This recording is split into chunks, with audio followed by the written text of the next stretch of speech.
Okay, so welcome everyone to this afternoon session. Nice to have you back, Karen and Susie. And Sally, you're a regular, but always good to see you. So, we were just talking about how to, some challenges in life and how to deal with them. And I was going to share my screen, so I'm going to do that. I'm going to do that now because I wanted to share with you, Karen, and everyone, this passage from section 4 of 4A of Manual for Teachers. Let's just bring it up.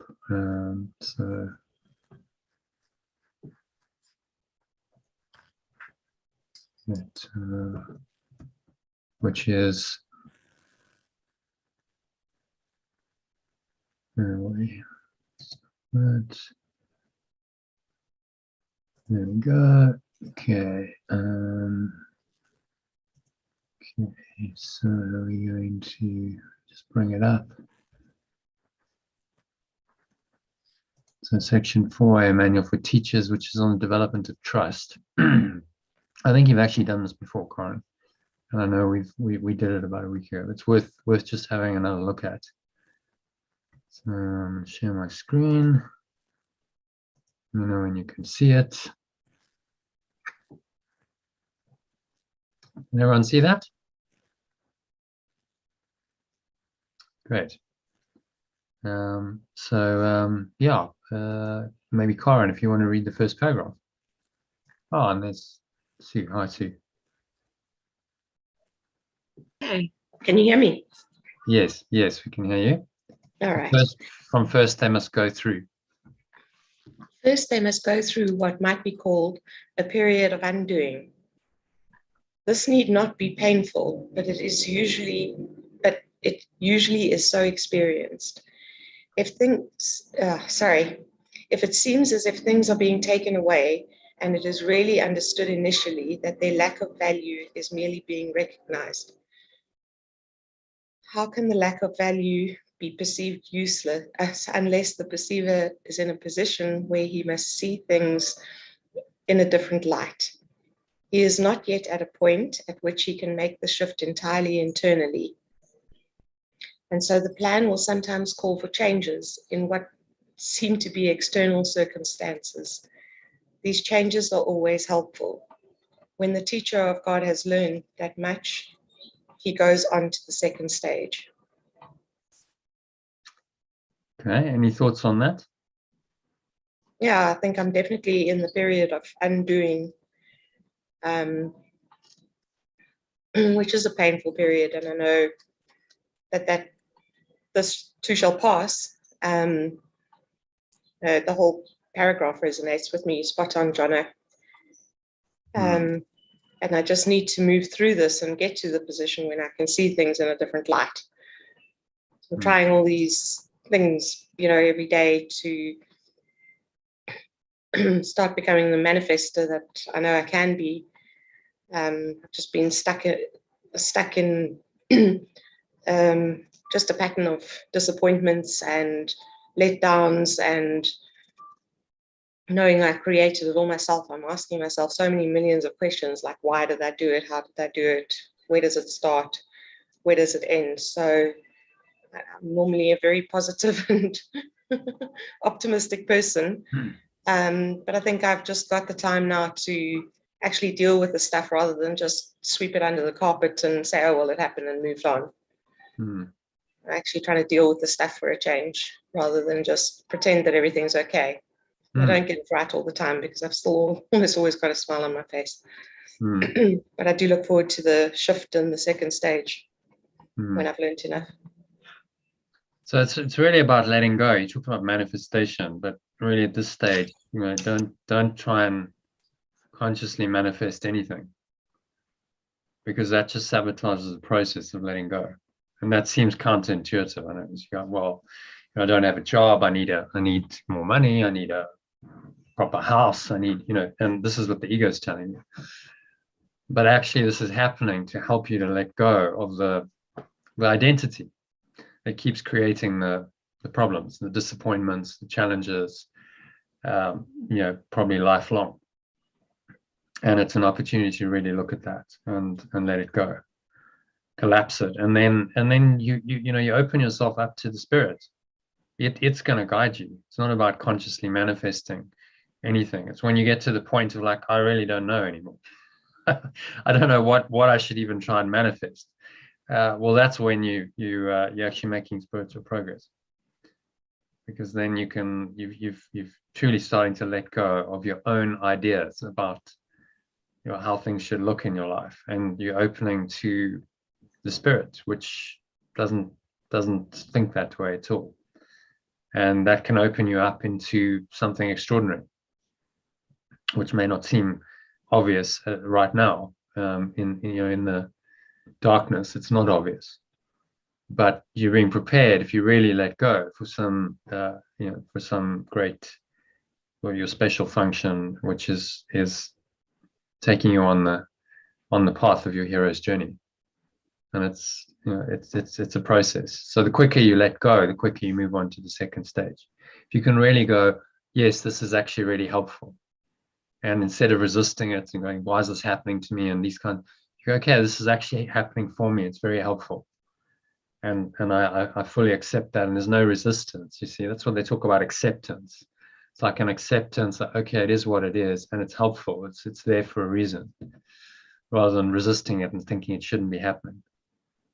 And that opens the way for you moving on in the spiritual path to the second stage, which is still challenging, but in a different way. It's about sorting out. And we learned that the changes in his life are always helpful. He must now decide. In fact, someone else read that, maybe. Susie, how about you read that? Because it might be very applicable to you, actually, given what you went through last week. Next, the teacher of God must go through a period of sorting out. This is always somewhat difficult because, having learned that the changes in his life are always helpful, he must now decide all things on the basis of whether they increase the helpfulness or hamper it.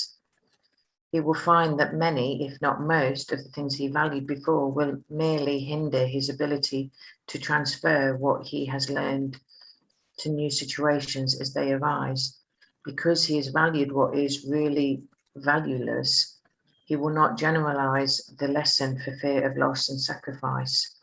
It takes great learning to understand that all things, events, encounters, and circumstances are helpful. It is only to the extent to which they are helpful that any degree of reality should be accorded them in this world of illusion. The word value can apply to nothing else.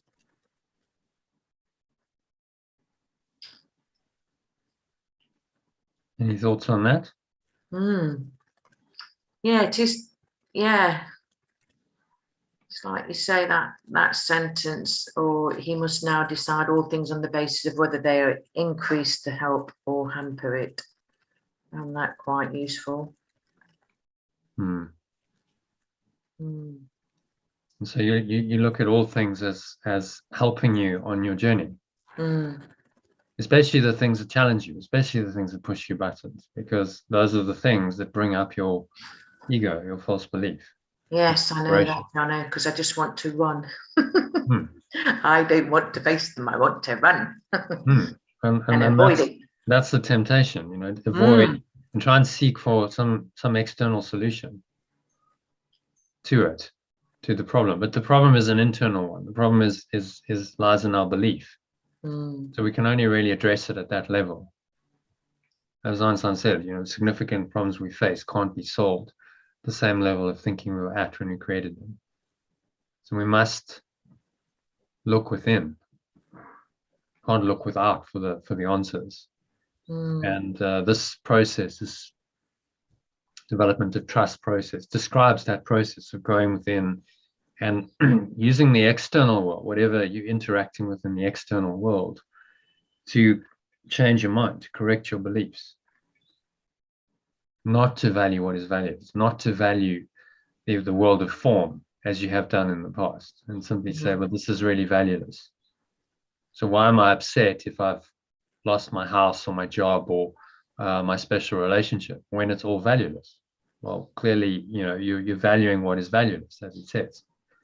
And so there's a lesson there in letting go of the false value that you accorded to this world. And then that, of course, undoes the separate self, because the separate self only exists because you give false value to this world.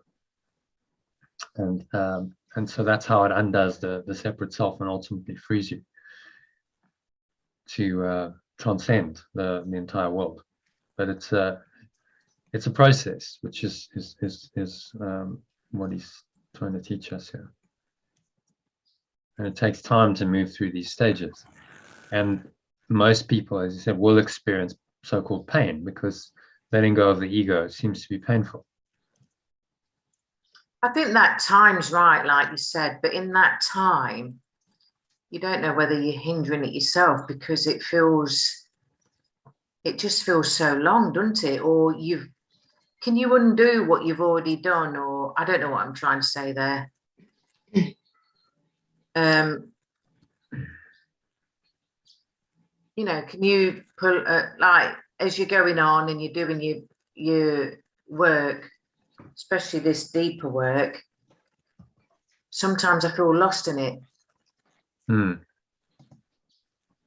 That I was making sense 2 days ago and now I'm not. But I guess that's the whole chaos of it all, is it? To undo it all. Yeah, well, you're undoing an existing thought system that's been there a very long time and that has guided your life, not just for this lifetime, but for another one, for many. And so it all seems to be quite difficult, and it's like the rug's being pulled out from under you. Your foundation is what you thought was solid is no longer solid, and it's like now quicksand, and you feel like you're sinking a little bit. And that's normal. That's part of the undoing process. Because you've got to see the instability of the ego's thought system to relinquish it. If you think it's a solid, stable base and foundation for your life, then you'll keep trying to believe in it. You'll keep trying to build your life on that foundation, and you'll keep being disappointed over and over and over again, until we really look at it and say, but actually my entire belief system is wrong. I got it all wrong. And the ego doesn't like that. But to the spirit, that's the time for rejoicing. Oh, wow. I got it all wrong, but I don't have to keep getting it all wrong. I can actually realize that, and I can choose differently. So I'm free of those past patterns of just choosing wrongly, not even knowing that I'm choosing, because that's what the ego's got us into, choosing without realizing we're choosing. Now it's okay, but actually you can consciously choose, and you can choose differently in each situation and in each moment.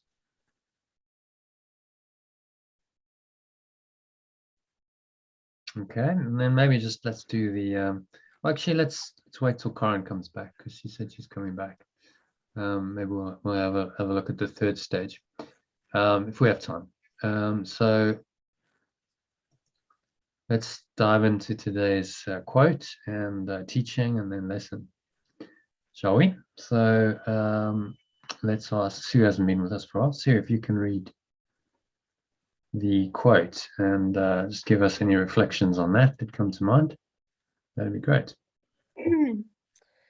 When you are inspired by some great purpose, some extraordinary project, all your thoughts break their bonds.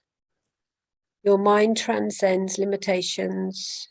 Your consciousness expands in every direction, and you find yourself in a great, new, and wonderful world. Any thoughts or feelings about that? Well, that to me sounds like you're talking about something that you're really passionate about. You're getting your inspiration. And when you get on that thought process, things just keep dropping into place Hmm. and you're in flow and you're just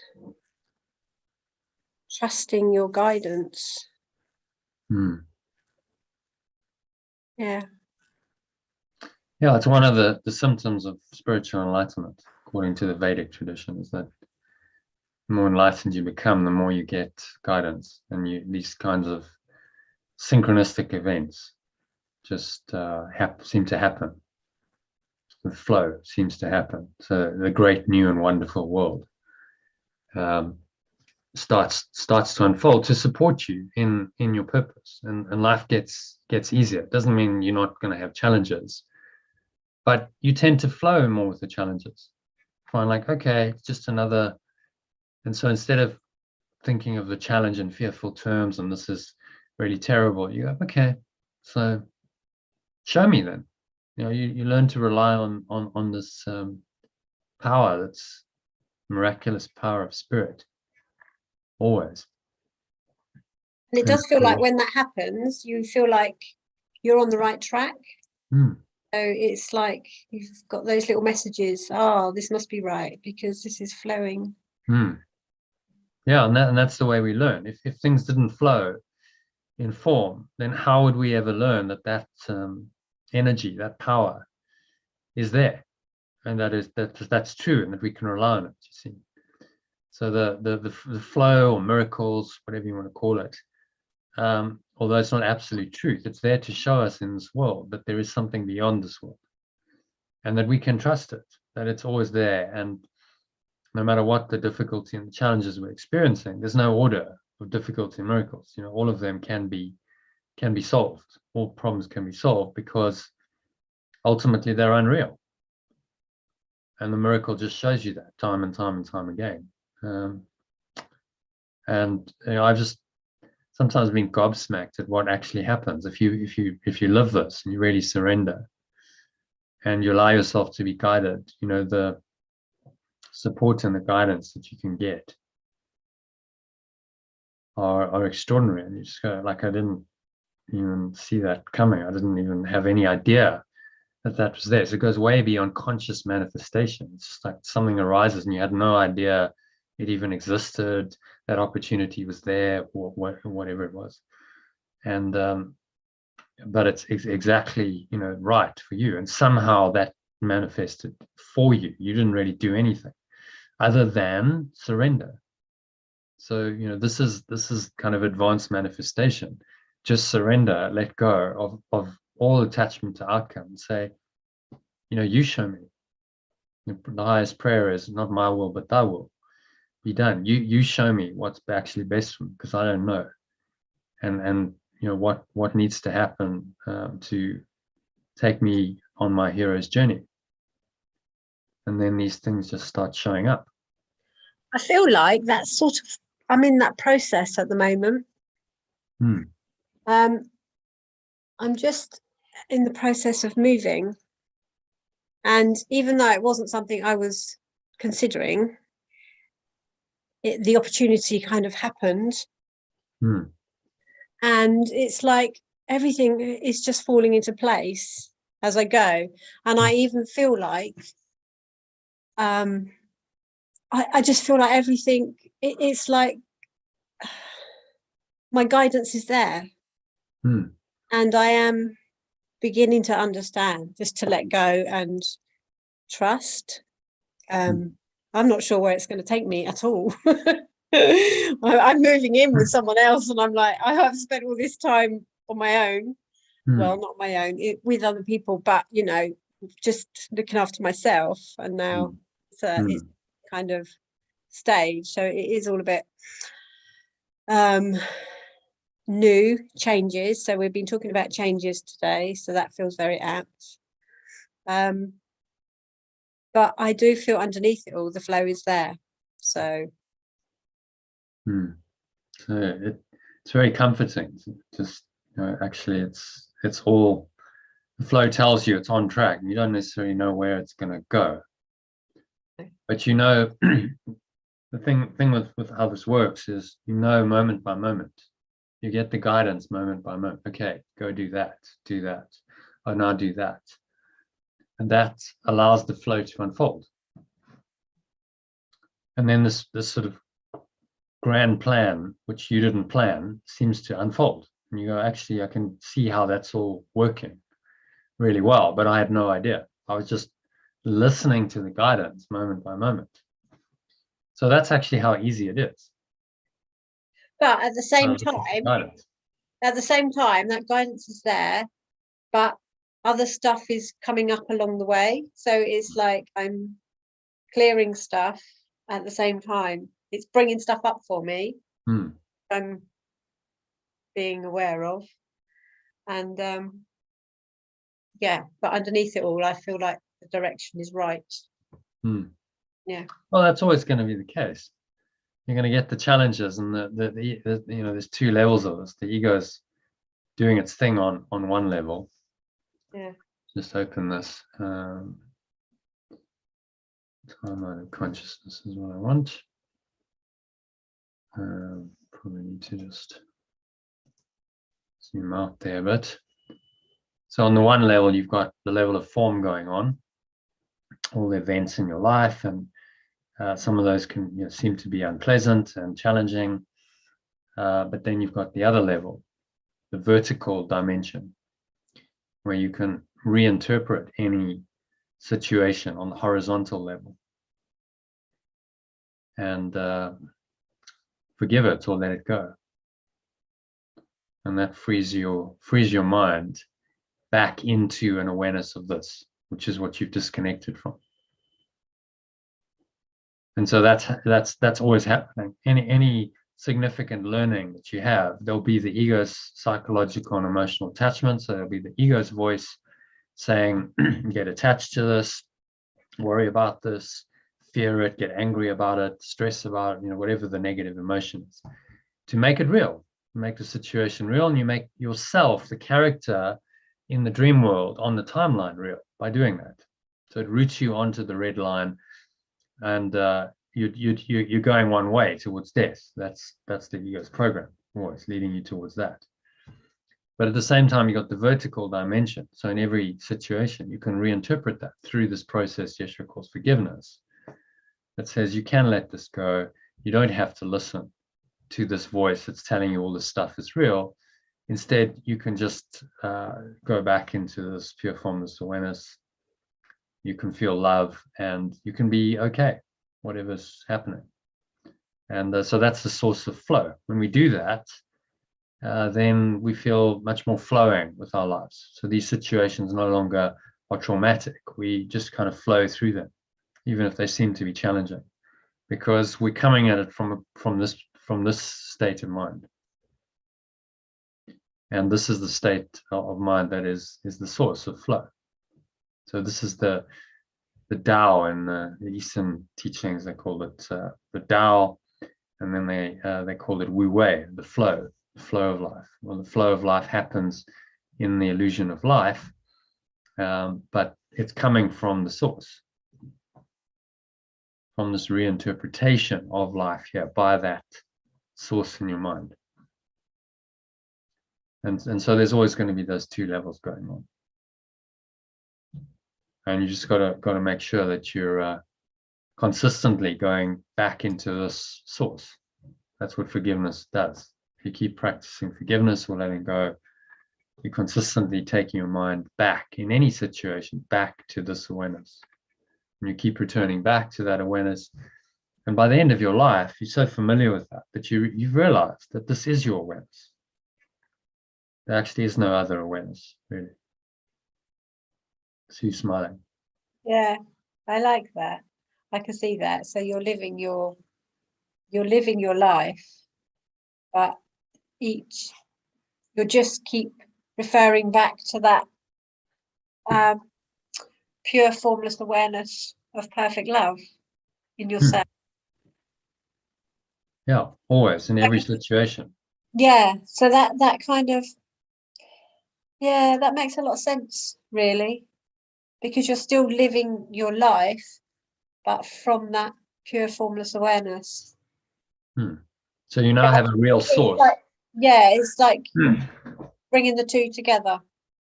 And that's the function of the Holy Spirit. You know, the Holy Spirit helps you to let go of your ego, psychological and emotional attachments, and frees you to see it differently, changes your perception, allows you to stay in a much more positive state of mind, allows the flow to start happening.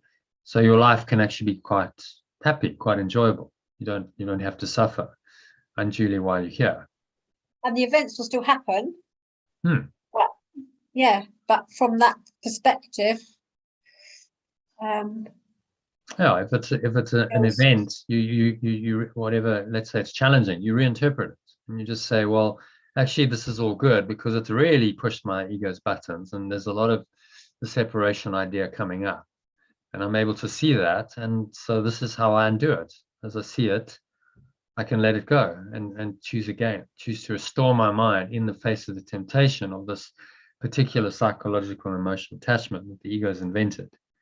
I can restore my mind to this transcendent state. And so that's now another lesson learned. And so you see how it works. The purpose of your life is not to get anywhere on the level of form. That's the ego's delusion. It's to learn the lessons as you are journeying. yeah, And eventually, yeah, you transcend this world entirely. If you've learned those lessons, you simply disappear from the world. There's no need for a body or a human self or a world anymore, and you restore your mind here. But this is the training ground. You've got to keep restoring your mind there, even while you seem to be here in a physical body, trying to work out the difficulties of time and space. So that's, another look at forgiveness or letting go. That's what it is. That's what it does. And it's very simple. What I love about it is such a simple teaching that makes sense no matter what's happening. So it doesn't matter what the ego's invented, what the situation is on the timeline, what the past history is, what your future fears are. You can always choose to let it go and say, no, this isn't ultimately real. So why am I getting psychologically, emotionally attached to what is unreal? And in that realization lies your freedom. yeah. Love it. Okay. Mhm. All good. So no problem.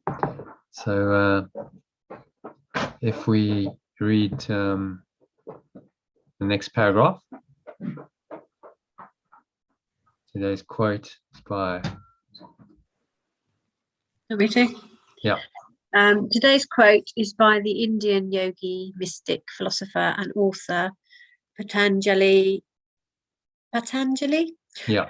Was the person who organized ancient Vedic teachings and practices into 8-branch spiritual path he called yoga, which means yoke or union in Sanskrit, and described both the theory and practice of in the Yoga Sutras.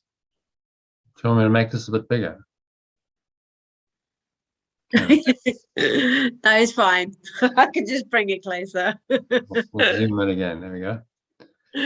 Okay, that's good. Yeah. He So was- this yeah. guy Patanjali was quite a sage, and he took it upon himself to organize a lot of these teachings, a lot of which were verbal, into this path that he called yoga, which has now come down to us over the last 2,000 years as a system, transformational system. It was one of the first, if not the first, formalized system of transformation. It was written down.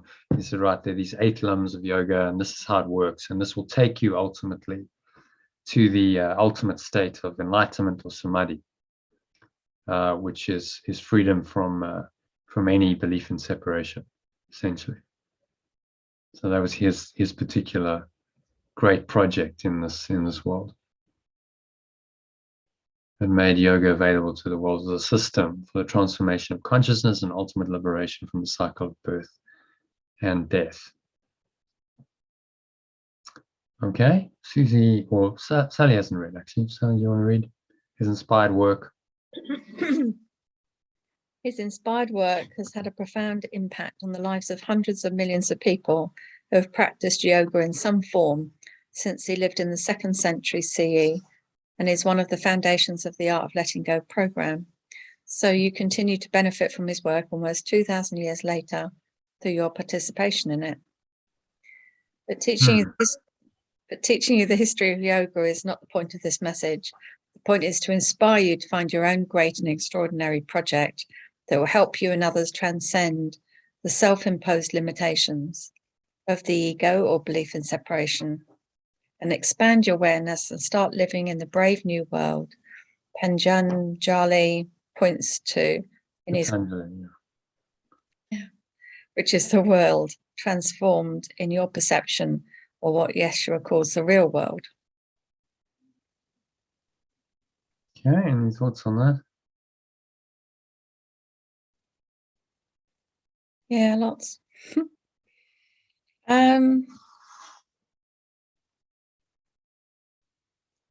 Yeah, I've got loads of thoughts going through my head, but none of them are like staying with me. I'm just going to let them pass by.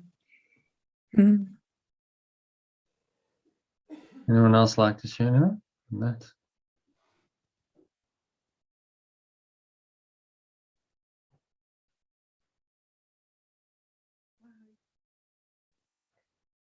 So the point is to inspire you to find your own great and extraordinary project. So really, it's setting you on your own path, isn't it? So, yeah. And that path, Yeshua calls it your special function. That path is designed to undo your ego. So the more you do, you follow that path, you're actually learning through the doing of that your ego isn't true, and that because only the spirit can help you on that path and can help you do what you're called to do. And so that's how your higher purpose or your special function, or Simon Sinek calls it your just cause, whatever you want to call it, how that interacts with this idea of the true self. It's the purpose that will reveal the true self more and more to you. And by following that purpose, you have to challenge yourself. You have to overcome all of your false beliefs.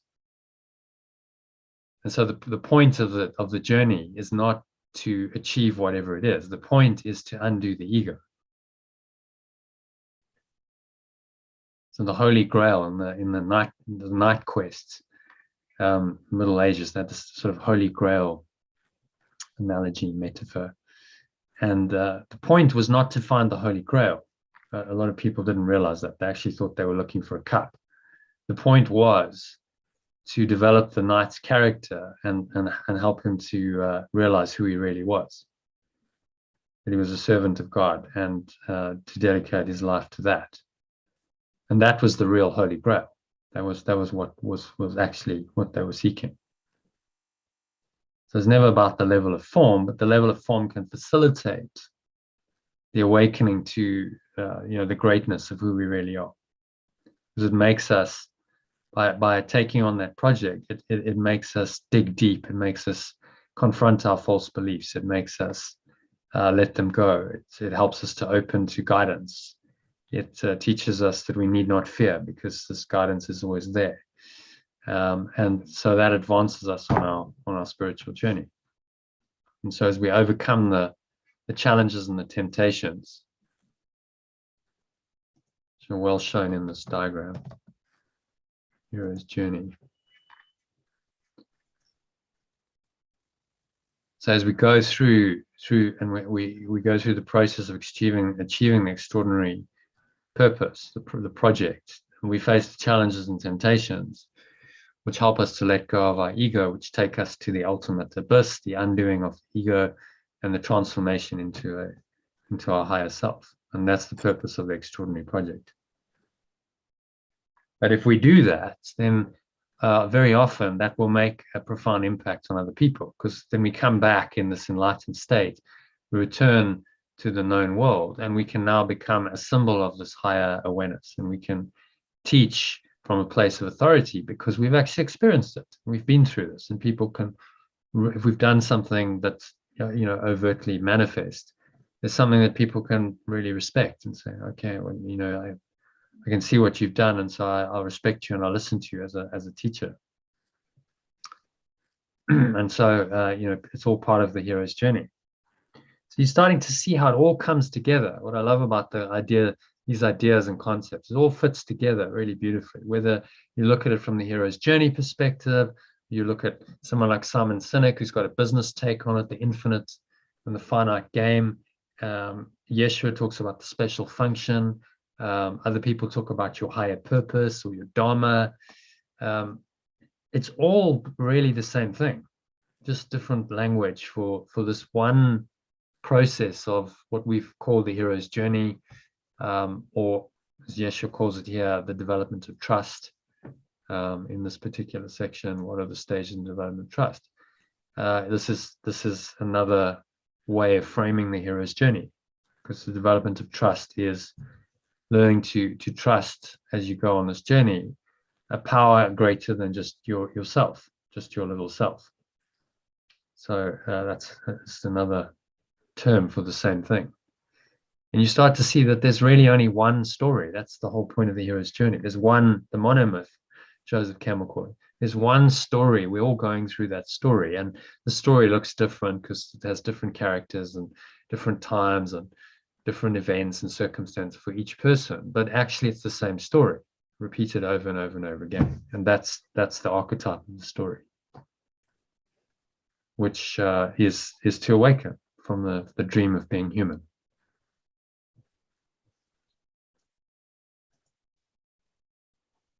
Okay, so any thoughts, question, anything come to you, Sally? You'd like to share anything? Or?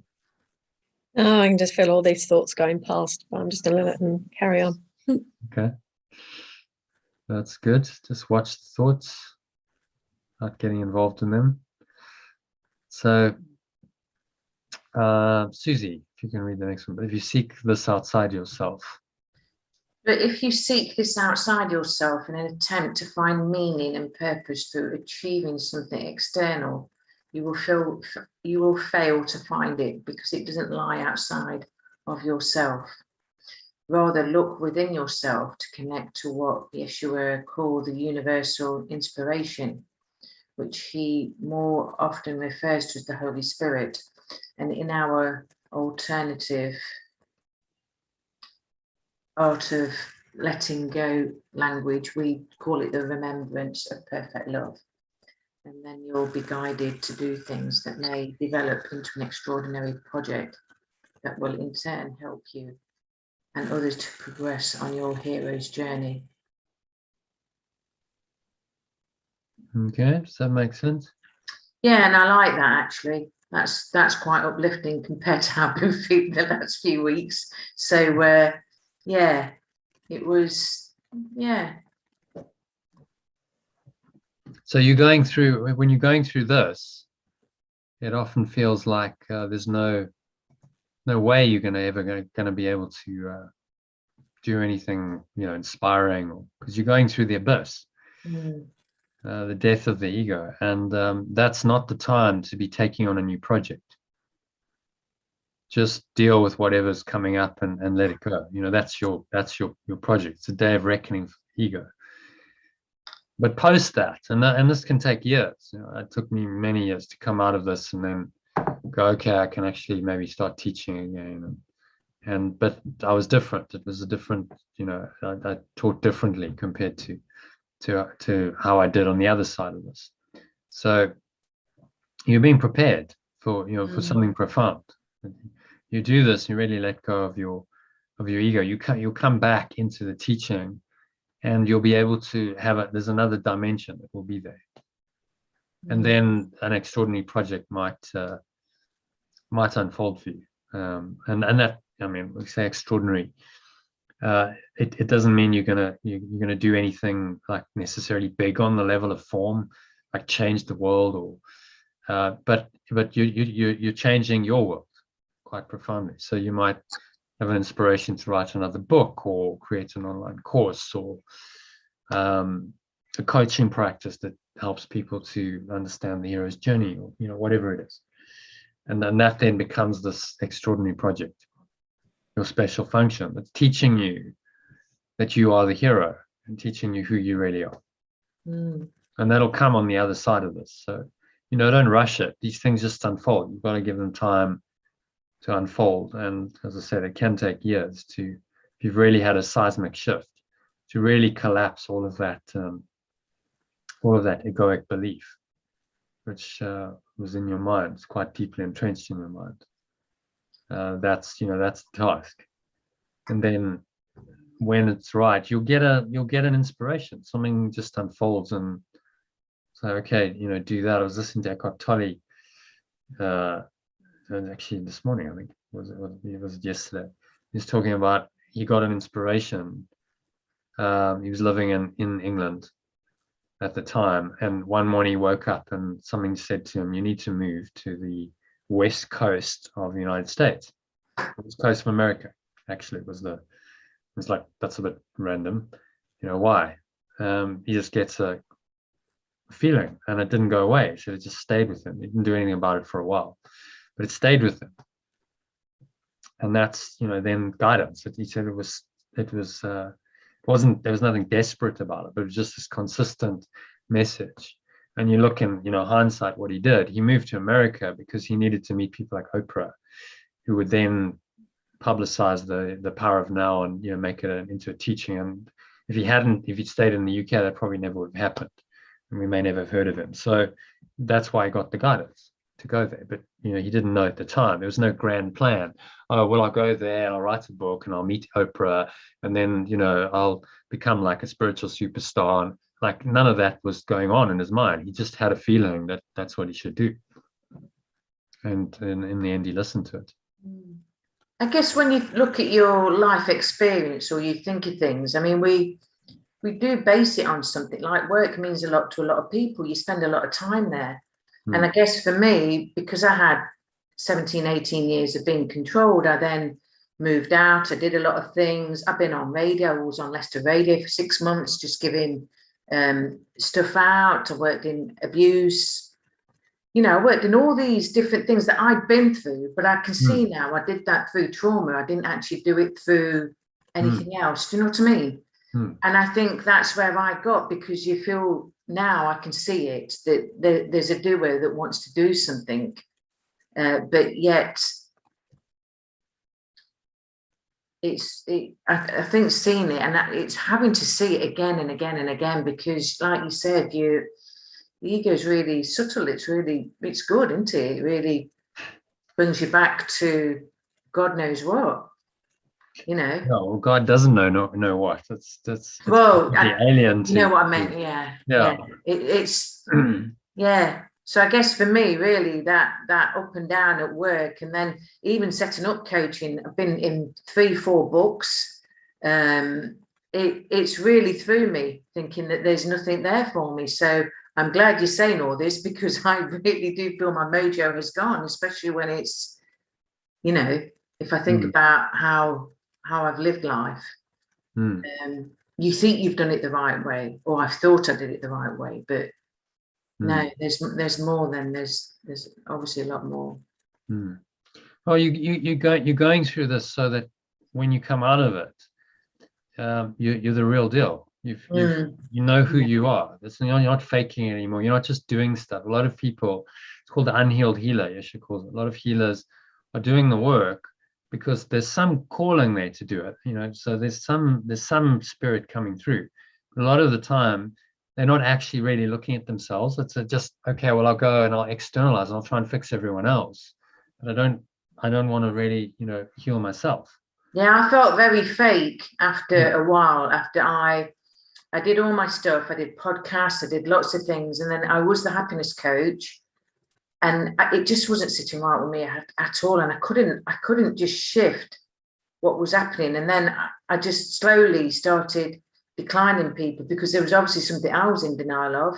And I couldn't pursue with it anymore. But it wasn't nice at all, because I did online courses for people. I did a lot, but oh God, it just didn't sit right with me. And I thought to myself, I can't believe it. I thought this was it. I went into emotional acceptance, and then I found that I'd gone into a dip again, because I think it's the behaviors and the habits that you don't realize you've still got, because they stop you from doing what, like you said, it's the subconscious or whatever. You're going back into old habits without even realizing it. So yeah, it's making more and more sense to me, to be fair. Not that it's got to make sense. I'm just saying for myself, I guess. Well, it does make sense. Yeah. The idea that it's all a mystery and we can't understand is not true. It's just another understanding. It's a very different way of understanding. But this frames it. It's a good model, because it helps us to understand, okay, this is what the human journey really is. This is what human life is about. And once we understand that, these experiences start to make sense. Okay, well, the reason why you didn't feel comfortable doing that, although on the surface maybe you were successful and you had podcasts and people go, oh, Susie's really doing well. You hadn't done the inner work to really feel that. So it was like the form didn't meet the inner self. So now to really go within, find that true self where it's really deeply authentic. Don't worry about teaching anyone for a while, and then it'll come.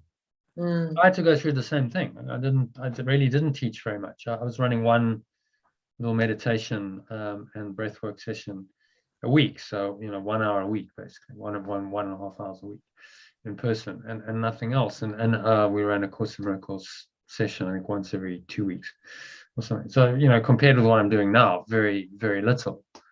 But I think it was necessary. I had to do some really deep work on my own. And I was like, I don't feel okay to be running retreats and workshops and things like that. I just it's not right to do that now.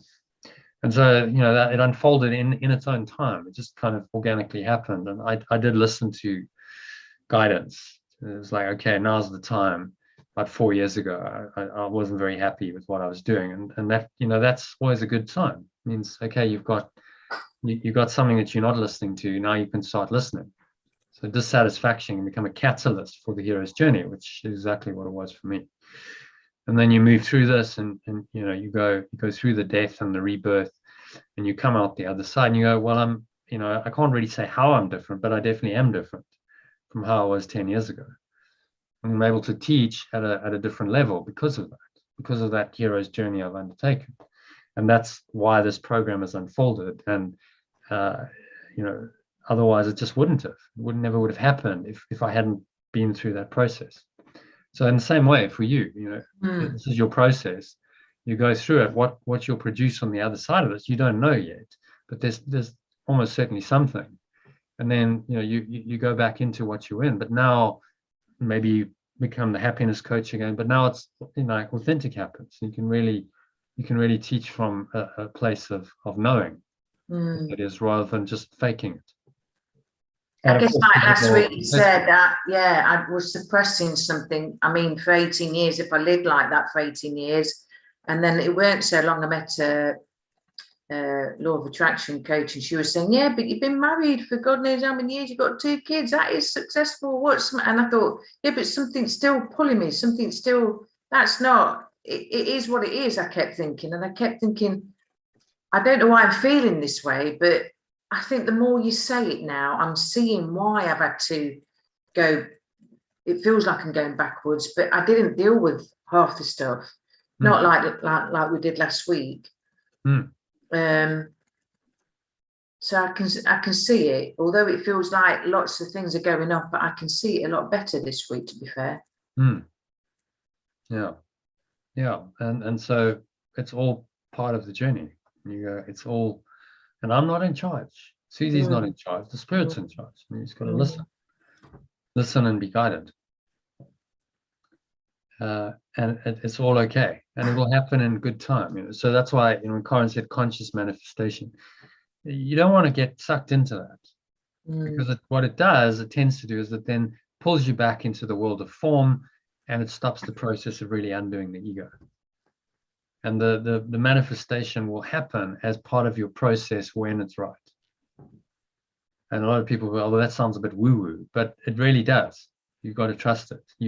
If you listen to the guidance, you'll be guided when you need to do something, and you take the action, with guidance. And that makes, guided action as opposed to egoic action is just a completely different quality. There's no order of difficulty in miracles if you follow guidance. If you don't, there's no level of endless trouble you'll get into, because you're not listening. Sally's laughing. Yeah, you said endless trouble. It just made me laugh. Yeah. I've just had a little experience. So after reading those 2 paragraphs, I came over really tired, and I had loads and loads of chatter that was there, and I wasn't going to hook into it. Mm-hmm. And then it went, and now it's come back a bit again. So it's just really interesting feeling the ego trying to take over, but not playing the game, just letting it go. And it's been interesting. Just watch it.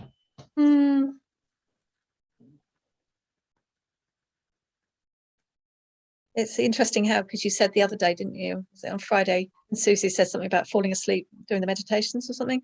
It's like, oh yeah, ego's best defense is to make us go to sleep. So always used to fall asleep.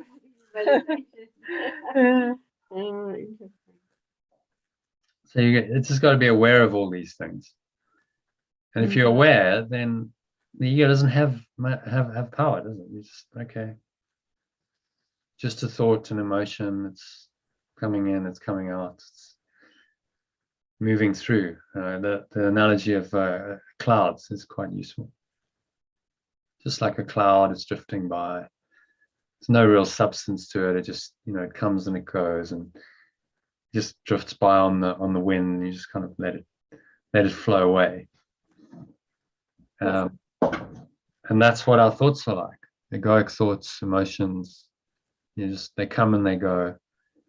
But there's the sky, the pure blue sky is your true awareness, pure formless awareness. That's always there. It doesn't change. Doesn't matter if there's lots of clouds or a few clouds. It's the same sky. That's always there. So that's quite a helpful analogy, just to think of it in that way. I think Sue's got a big cloud going past. I get really triggered by meditating, and I know that's the thing. It's something that I'm really drawn to do, but I can't do it. I start, and now I've come up. Now we're talking about it. I've come over with the feeling. It's like agitation within me that I'll start the meditation, and then this feeling will come up, and I'm like, I just can't deal with it. Well, just sit with it. Yeah. It's so easy. You just got to sit with it and go, okay, it's uncomfortable and I want to get up and I want to, and I'm just, the mind discipline is no, just sit still and be with it and just let it happen. And, whatever you need to experience, it's going to come out. So it's that restlessness will come out, and it might take you several sessions. It's anger. There's so much in there. Oh God. But that's why meditation is such a powerful transformative practice, because you sit through that and it's all arising. So it's kicking off, and you just sit there in the presence and allow that to happen without trying to fix it or judge it, or just, okay, it's all kicking off. And so when we do a meditation a bit later, just sit with it. Okay, no matter what, I'm going to sit through this. I'm not going to be tempted to get up, to move, to fidget, to go offline. I'm just going to sit through this and observe it. And it'll probably be excruciating, but that's okay. Because that's, you do it once, you'll be like, oh, actually, you know what, I can do this. I can just sit. That's the way you crack it. If you've got a lot of resistance to meditation, you just sit and you do it and you do it again, and you just let the resistance arise, and that's part of the process. My guidance very strongly says meditate. If I have any choices, it's always meditate, and I always come up against it. So yeah. Yeah, well, just go with that. today, and I did it actually for before any of you joined. There was a young girl who used to join, and she was always like, "Oh no, I'm tired." You know, going through a meditation. She'd be like, "Oh no, I'm tired of that. Let's do something else now." And I just said to her, "No, you sit, and I'll take you through a 1 hour Vipassana meditation. We're just going to sit with it." And she did, to her credit. And I said afterwards, you know, how was that? She said that was excruciating. I can't tell you how difficult it was. Because it just made her sit and be with it. And that's the whole point of a longer meditation. Just sit and whatever the discomfort is. And that's how you grow spiritually. Just put yourself into uncomfortable situations. I can feel it all coming up now. It's very emotional. I feel like I can just cry. Yeah. Mm. Yeah, it's all in there. So you need to cry, you cry. It's, you know, you're not going to Yes. die. It's just an uncomfortable emotion. Yeah. That's all. But most people, when they get uncomfortable emotions, they want to do something to stop it. So they'll do some other activity. They'll distract themselves. They'll stop doing the activity that was a problem for them, whatever it is, and they won't just sit with it. Say, okay, I'll just be with this. Okay, I'll just sit with it. And I wanted to just talk about the art of letting go a bit, because it's a good example. You know, the actual program that you're on is a good example of how this process works. So 4 years ago, I had this, wasn't particularly satisfied with my life at the time. I was selling card payments and corporate finance solutions to businesses. Wasn't going that great. I felt kind of scattered and distracted. I was trying to sell too many things, and I sat down with my wife Deborah, which to her credit, you know, she made me sit down. I was like, no, I'm like, no, I don't need to do this. But she actually, sometimes you need an intervention. It's really helpful to have someone who can do that. I said, okay, well, let's work out. What do you want to do? And I've always felt most in tune, most in flow when I'm teaching. So I said, I really want to teach, and more than just like one session a week or a Course in Miracles session once every 2 weeks. That's not really cutting it for me anymore. But I didn't know how that was going to look. I didn't know how it would work out financially, none of that. But we sat down and just created a kind of what got inspired, I guess, because we were open, to create the foundation of this. It was like, okay, well, an online course or program, yeah, that makes sense. She's also got internet skills. And after an hour, I was like, okay, I actually feel, I feel like there's a direction of something I can actually move towards. And so I just started taking small steps. It wasn't massive to start with. I carried on doing my other stuff. I didn't just stop straight away. But I bought a book on how to market your expertise online called Expert Secrets, which was really helpful. It gave me a starting point. It is quite American. And so subsequently I've learned, okay, maybe all of that isn't applicable in a British market, but it got me started, and it got me to understand, okay, well, how do I actually do this? If you're going to create a course, where do you start? And because that's basically what he does. He takes you through this process of building an expert-based business. So amazing book. I mean, it's like it was $14 or something. I mean, it's nothing for you're getting all this wisdom of all this guy's experience. He's put his own experience and other people's experience into it, and you can get it all in a book for $14. It's amazing. It's what's available. And so he said, well, run a beta course, and so I just followed the guidance. Okay, I've been guided to this book. I'm gonna, this guy's gonna be my teacher or my mentor, even though I never met him. And so I ran the beta course, and that came because I had plenty of contacts. I'd done this work for years, so it wasn't that hard to rustle up 10 people who would do it for free, and then get their feedback, and that helped me to make improvements. And then a year later, I ran it again as a paid course after a lot of iterations and work on the marketing.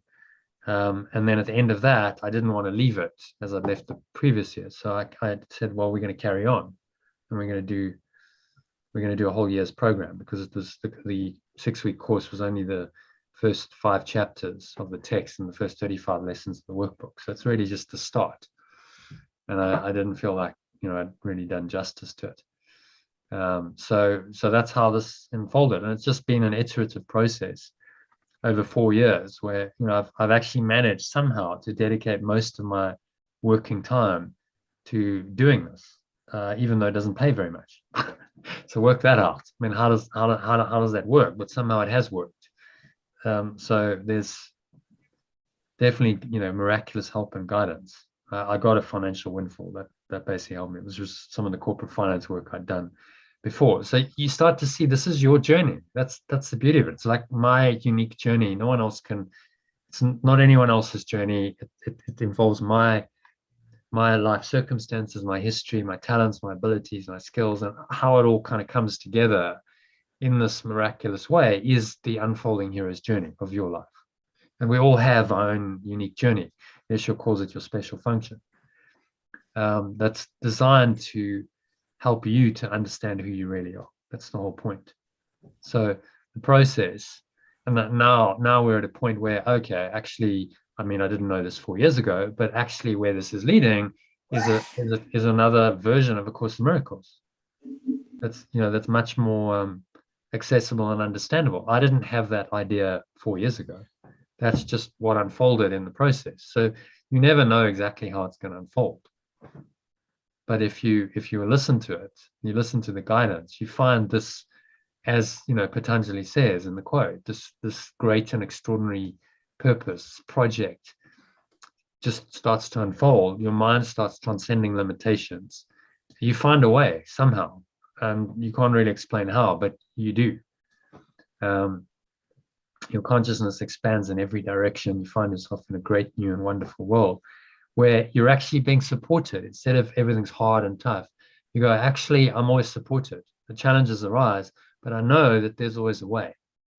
And you start to develop that deep faith. So, okay, well, I had some challenges over the last month or two, and I was just like, okay, show me the way then. I don't know. And I have been shown the way. And so, the program can continue, and I can, it's going to be finished in February, a full 1 year. I'll have all the content, and then my life will get a bit easier because I've got all the content. So you do get the support and the guidance. If you're really doing God's will, in my experience, you will get the support and the guidance to fulfill that. And that is your own hero's journey of awakening, and that will often benefit other people as well in their journeys. So it's part of the interlocking chain of miracles Yeshua talks about. That's the at-one-ment process. And so there's this beautiful synergy between your own journey, your hero's journey, and then everyone's awakening, and your hero's journey and your special function, as Yeshua calls it, is necessary for this whole plan of your awakening and everyone's awakening.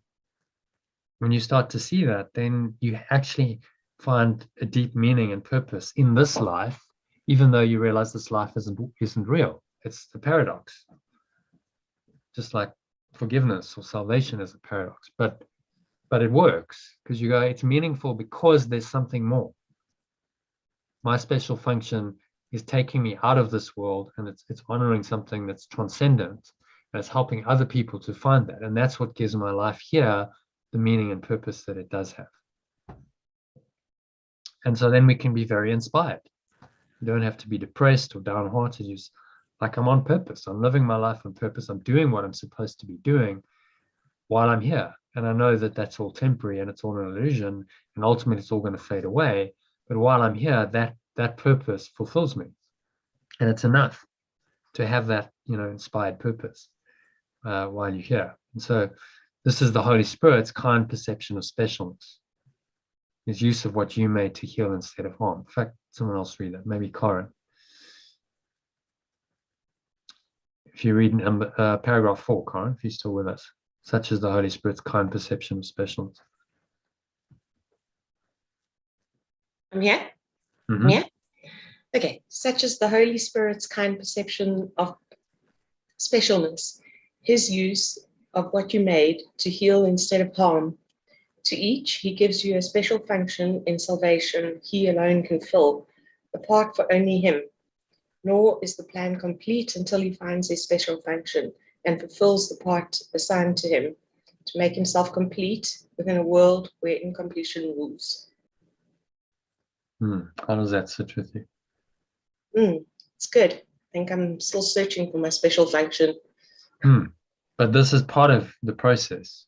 So the difficulties, you won't find your special function if you're in the ordinary world. So to go back to, I don't know if you were here when we did the hero's journey, to go back to the hero's journey, in the known world where everything is known. So you said you had a job, you're working, you're busy. In that world, you're probably not going to find it because it lies outside of that. So in order to find your special function, what has to happen is that known world has to collapse. Has to like, okay, well, that's no longer available for you, which is often how the hero's journey works. There's a difficulty, a crisis arises, and that's the call to adventure. So, okay, yes, this is happening for me. I'm up for this because this is about feeling this special function, why I'm really here, and my true self in the process. And I'm never going to find it by staying trapped in the known world.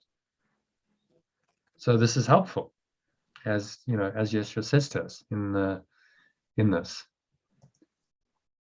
All things are helpful. It takes great learning to understand that all things, events, encounters, and circumstances are helpful. It's only to the extent to which they are helpful that any degree of reality should be accorded them in this world of illusion. The word value can apply to nothing else.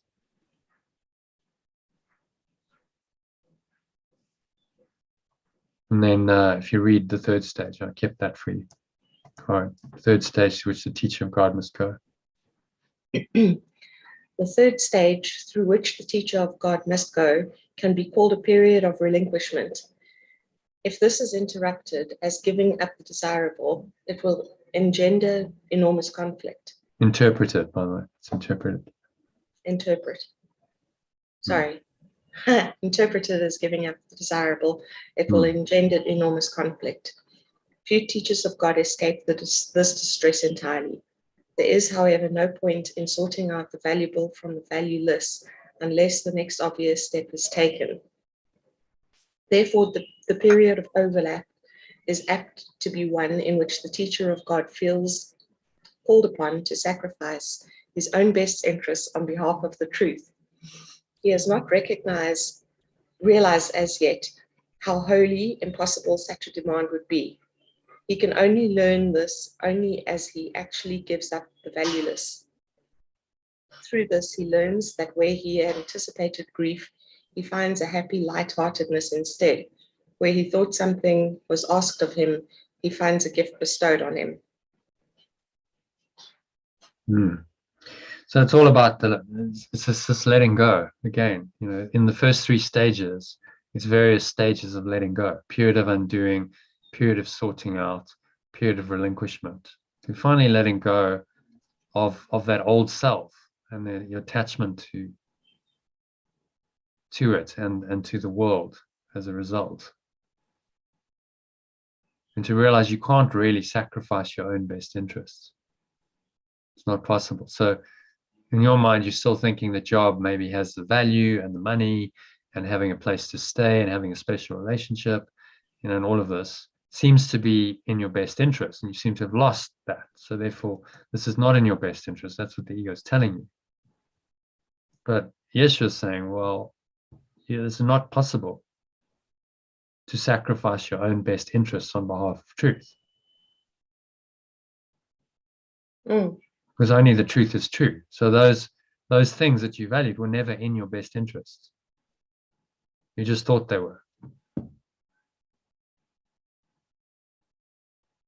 And so you learn this as you actually do give it up. You say, okay, it wasn't in my best interest, wasn't really serving me. Let me give it up. I don't value these things anymore.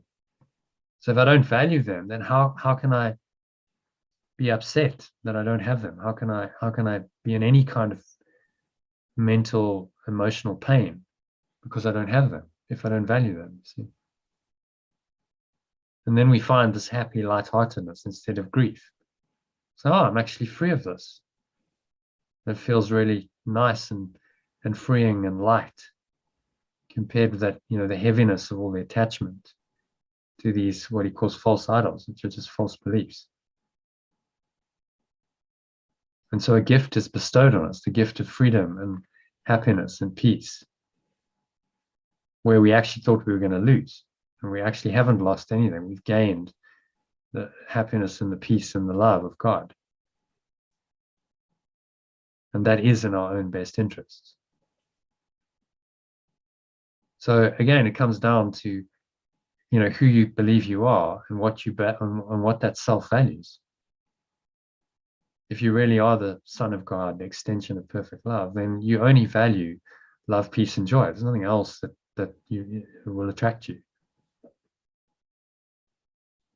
Doesn't mean you can't still work in the world temporarily, and things like money and houses and relationships can still be a part of your life, but you're not valuing them above divine love and the peace and the joy that brings you. Does that resonate with you, Colin? It does. Thank you. So that this will help you if you just remember this. Will help you get through it, and just you got to do one thing, and that's let go of your own attachment to these things, which hurts you. That attachment's hurting you over and over every day. So the focus is, okay, I need to just let this go and stop valuing what is valueless. And in that, you trusting, you talked about conscious manifestation. What you're really trusting is that there is a power way beyond you. You're not going to try and fix this. You're just going to let go, and you're going to trust this power. It's going to show you what you need to do, and it's going to do you. So you see, now you become the done through. You're not Karen trying to fix her life. You become the done through person. You become the avatar who is just allowing the divine to express through her into the world, and that will guide you to do what you need to do, which is your special function. But you must let go in order to allow that to happen. And trust that it will. The quicker you let go, that's actually the fast track. That's the most powerful manifestation technique. I don't even like using that word because it's not really a technique. But let's use the secret kind of mindset. It's a manifestation technique, because the results of it are miraculous. If you really do let go and you listen to the guidance, some pretty extraordinary things can happen on the level of form. They can solve any problem. And the irony is, it's just not you doing it. You're not actually trying to solve it. You're not, right now, I'll consciously visualize this and I want this, and none of that. You just let go of all of your attachment to what is valueless, and then you're letting go of your separate self. And then in that emptiness and that openness, you're allowing the Spirit to come in and show you and give you the true guidance as and when it needs to happen. You'll be guided as to what to say, what to do, where to go. There might be the most amazing opportunity around the corner for you, but you just don't know it yet. And the more attached you are to the old, to go back to the hero's journey, the more attached you are to the known world, the less open you are to the hero's journey, going into the unknown world. Remember, it's unknown. You don't know what the outcome's going to be. Not everything is not all scripted and set down in cookie cutter detail at all. And so for the ego, that's terrifying, but for the Spirit, that's joyful. It's like, oh wow, thank God, I'm free of all of the bondage of the known world. I can go into this, what Simon Sinek calls the infinite game. I'm playing an infinite game now. I'm playing not to win anything, not to achieve anything. I'm playing to be happy. That's an infinite game. I'm playing for my ultimate salvation, for infinity and eternity. That's the game I'm now playing. It's not a finite game anymore. See? totally different way of playing the game of life compared with the ego's very finite and therefore by definition limited goals and objectives. Does that make sense? It does. Thank you. Okay. Only a pleasure. So yeah, I've just kind of covered this, but maybe you read that, Corin, just to Where do you want me to read formalize it from. from this process? Yeah, this process was not only helping. Okay. This process was not only helping the AOLG course participants and members to transform their own mindsets and lives, but it was my own hero's journey of healing and awakening to the knowledge of who I really am and what form my higher purpose, or as Yeshua calls it in ACIM, special function to share this knowledge will take. So it was my own unfolding. It wasn't just about healing other people, although that absolutely did happen. It was for me. I did it to heal my own mind. So, the specifics aren't important, but I've tried to illustrate how the principles you've been learning since you joined the program, which is almost 2 years ago now, can actually work in practice and inspire you to find your own special function, extraordinary project, or as some cynic calls it, the just cause. So whatever you want to call it, there's something in you. There's a just cause, a special function, your higher purpose that will take you on your extraordinary hero's journey of awakening to the knowledge of your true self and the real world, which is the world Patanjali describes in his quote. You find yourself in a great new and wonderful world, a world of opportunity, a world of possibility, a world of synchronicity, of flow, a world in which you can be happy, a world in which you feel like you're on purpose. And so that's all unfolding for you right now. Yeah, although it doesn't seem like it, you're just in a phase of the journey where that's not manifest yet. See, but this is all necessary for all of this to unfold. If I hadn't gone through a period of really dissatisfaction with my life, I was like, what is it all for? I would never have been called to do this work and to go on the journey. So it's all part of the journey.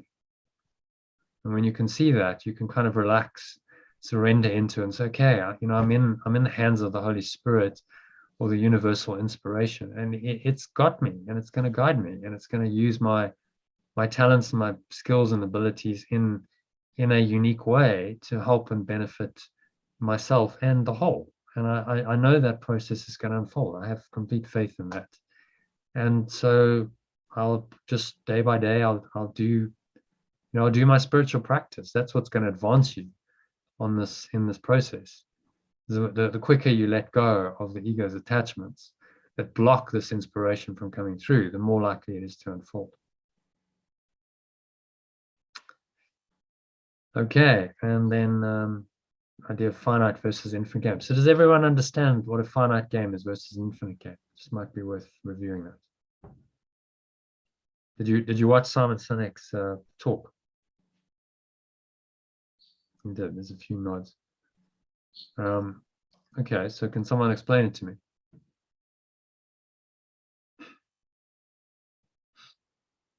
Let me give it a go. No one's Sally's in the step up. So what is a finite game versus an infinite game? I remember listening to the talk, but I don't remember actually getting to the conclusion of it. But in my experience so far, it's like the infinite game that goes on and forever is from spirit, or our finite game is from ego, where limits us to a certain destination. So the finite game is always finite. There's a limited goal. So finite game would be, I want to get a better job, or I want to find the woman or man of my dreams, or I want to get $1 million, or I want to, these are finite games. We play goals. And most people are playing a finite game because they define their lives in those terms. And finite means limited, right? As soon as you set a specific goal, you've limited the possibilities, haven't you? You've gone, I'm collapsing in on that one and I only want that one. But how do you know that that's actually in your best interests? If you don't really understand anything, you don't understand who you are and what life is about, how can you possibly think that that finite game is then in your best interests? Only the ego can think that. So what we do is we play these finite games. In our personal lives, businesses play finite games. We want to be the best. We want to maximize our next quarterly profits. We want to generate better shareholder returns. Finite games. And the interesting thing is, even in business terms, which you'd think, well, that would be the place where the finite game would work. Simon Sinek is saying it doesn't work. Those companies are the ones who are very limited, and ultimately their strategy isn't sustainable because they're just playing a finite game, and they've lost touch with their true purpose. Right? So I'll give you a classic example of how a finite game in business can work.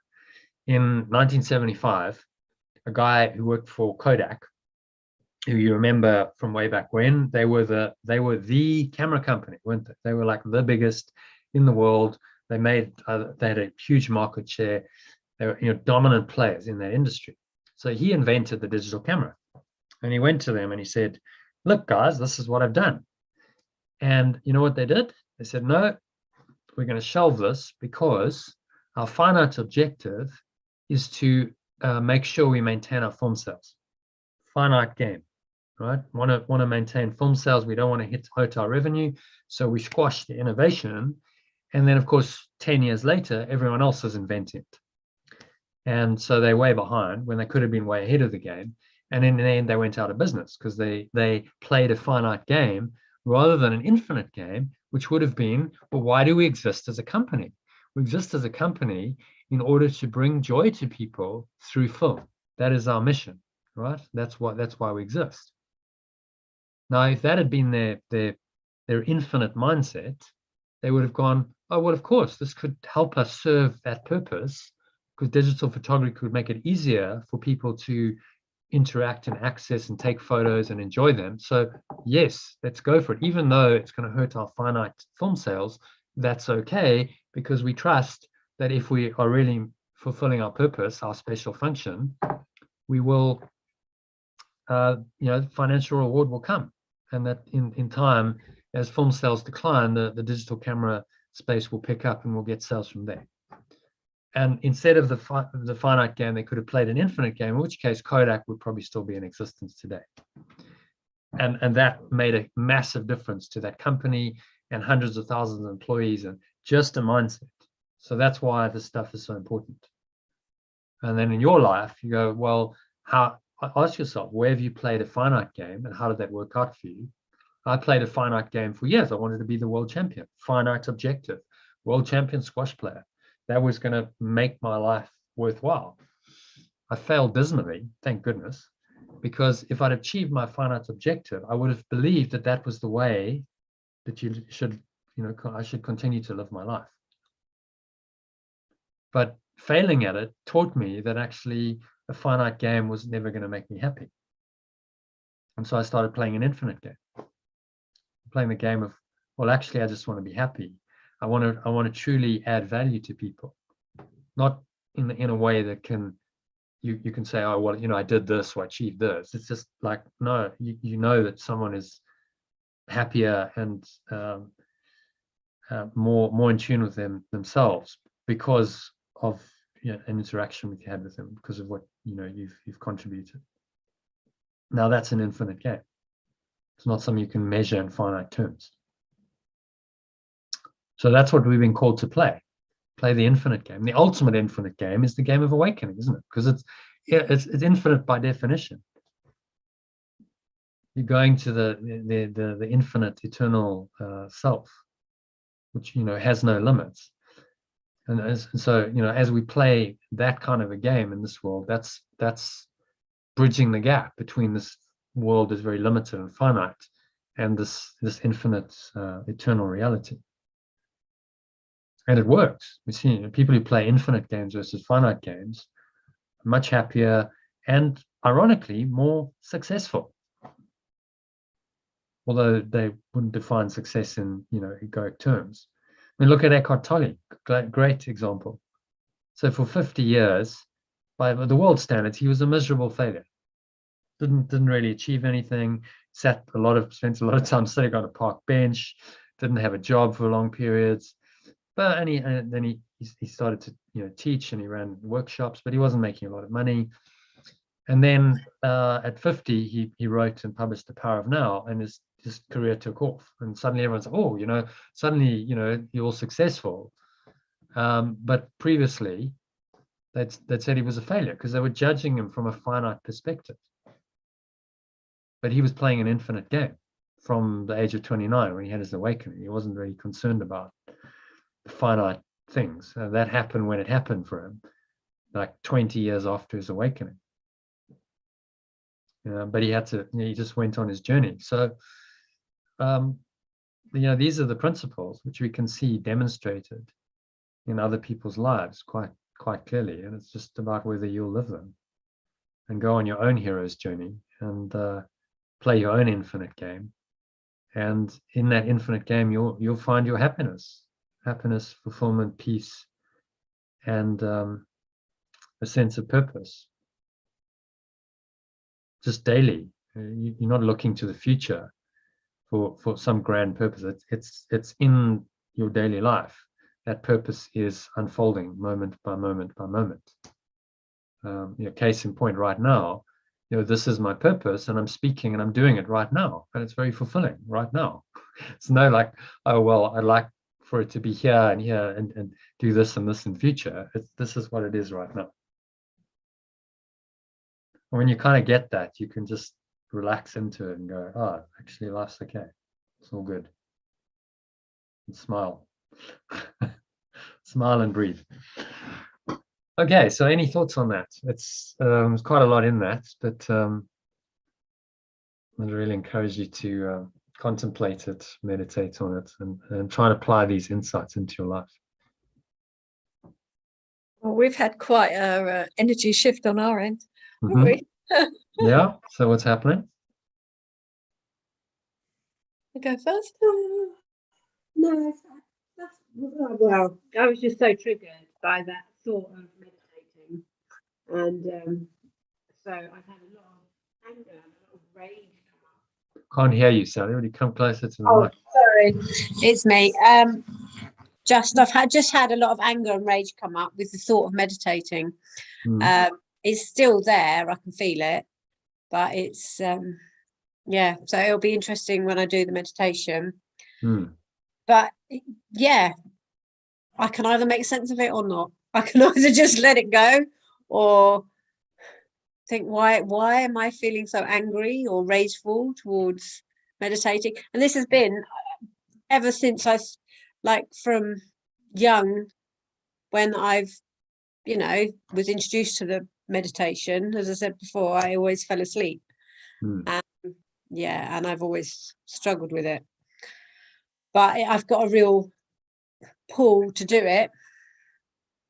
So yeah, that's where I'm at now. I've let go of stuff today in this session, but good. Yeah, well, it'll be interesting to see what your experience is during the meditation. Just hand it over and say, okay, it's not up to me. I'm just handing it all over. Okay, so any other comments, questions? Otherwise, let's move swiftly on to today's lesson. So there's 5 paragraphs on what is sin. So maybe we can get that in. What's everyone's time like? We've got till 3 o'clock or longer. Yeah, all right, 3 o'clock. We were gonna go 2:30, but I guess we'll get 3. Okay. Well, then we can do this on sin and do the lesson and meditate. So it gives us 50 minutes. 2:30 sounds better.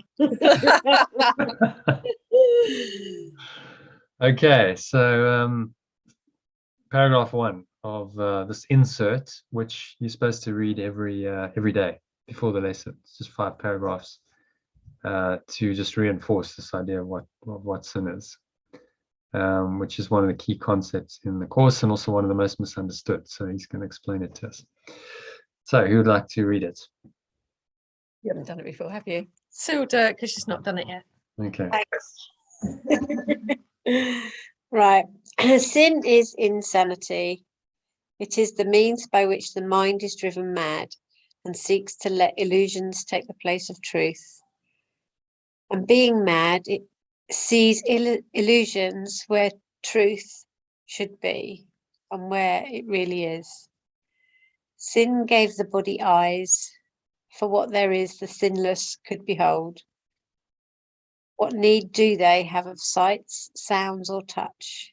What could they hear or reach to grasp? What could they sense at all? To sense is not to know, and truth can only be filled with knowledge and nothing else.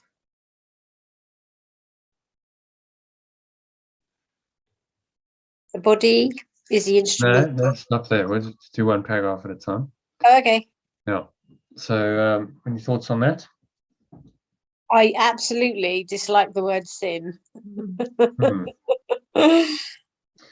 So we haven't actually got a translation because it's very difficult to put it into one word or even a short phrase. Sin is really the idea of error made real, permanent, and punishable.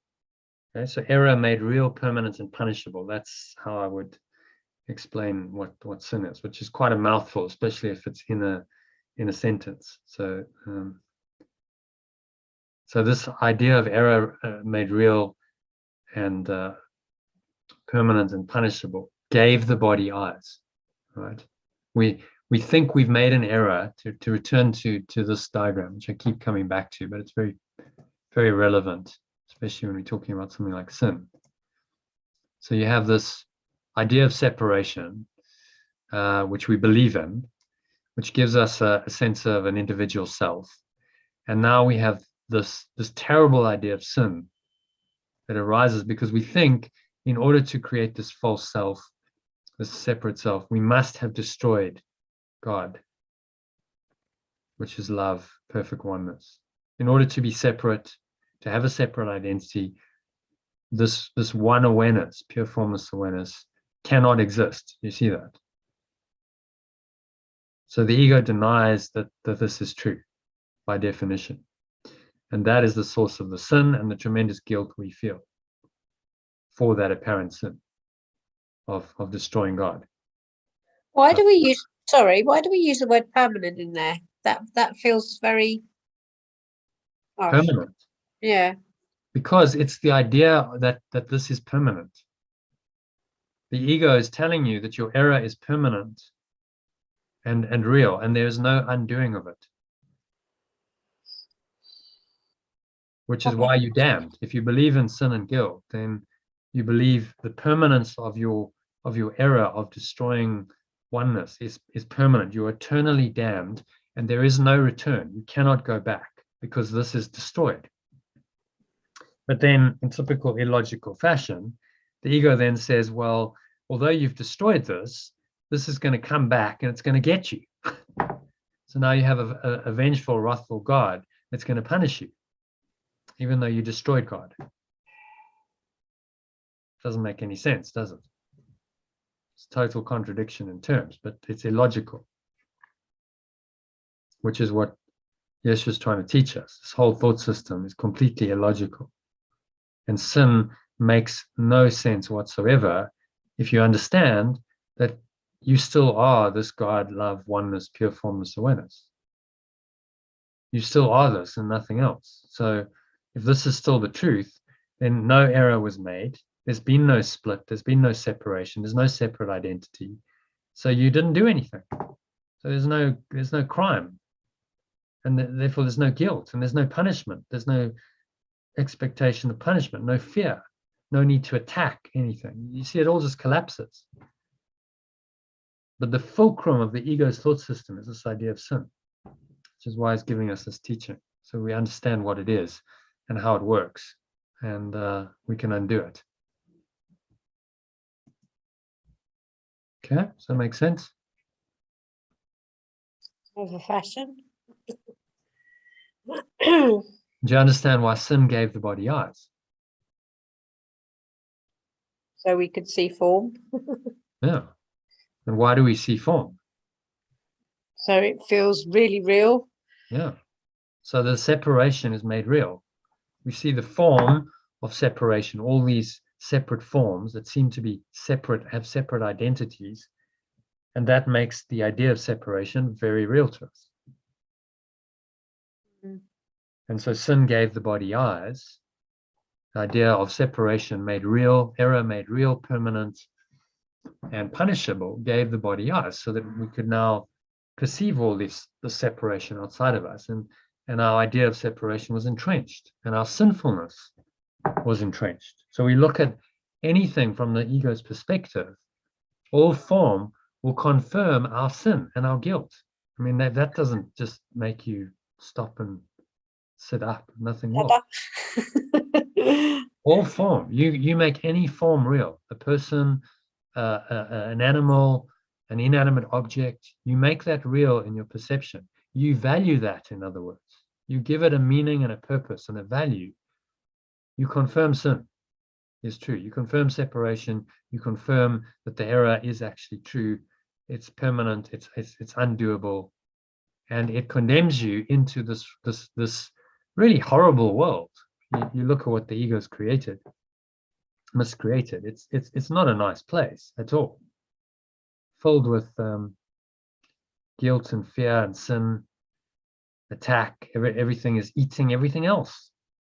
So people say the beauty of nature. God, nature's horrific. Everything's eating everything else all the time to survive. I mean, that's not love at all. We have to eat every few hours, apparently, in order to sustain our life. Something has to die in order for us to live. I mean, this isn't a nice world. You've got to really see that. It's a world based on the idea of scarcity and lack and loss and separation, which entrenches this terrible sin of destroying oneness. So we destroyed the source of all abundance, all life, all love, all abundance, all peace, all joy. And then we left feeding off these vicious scraps that the ego feeds us. And the ego is telling us this is all there is. And the spirit's telling us, no, you've forgotten. You've just forgotten what truly is. And now you can remember by reinterpreting everything here in the red boxes, red arrows. It's all illusion. It's all false. None of it's true. So the idea of sin and guilt is not true at all. It's an illusion. And that illusion has given birth to other illusions, the illusions of fear and attack and all the projection of form outwards. It's all illusion. So you don't have to honor any of it. You can let it all go. And in the letting go, you restore your mind to oneness or pure formless awareness.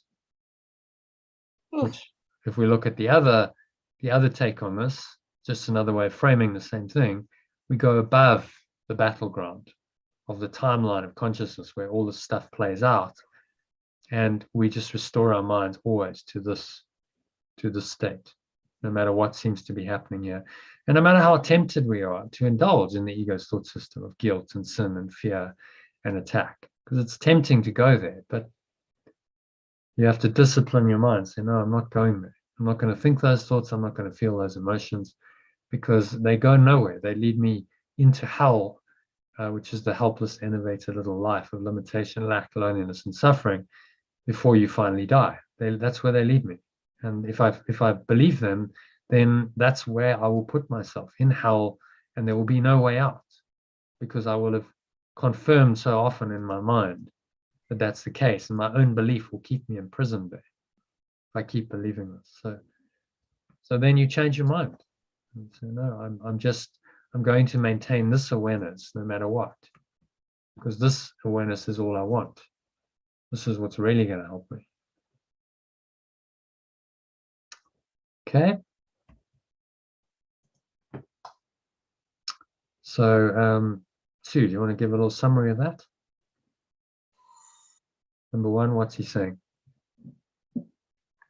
Oh, everything is sin.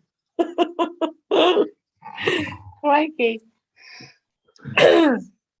So perception, this world of bodies and perception and the seeming separation we see everywhere is based on the idea of sin.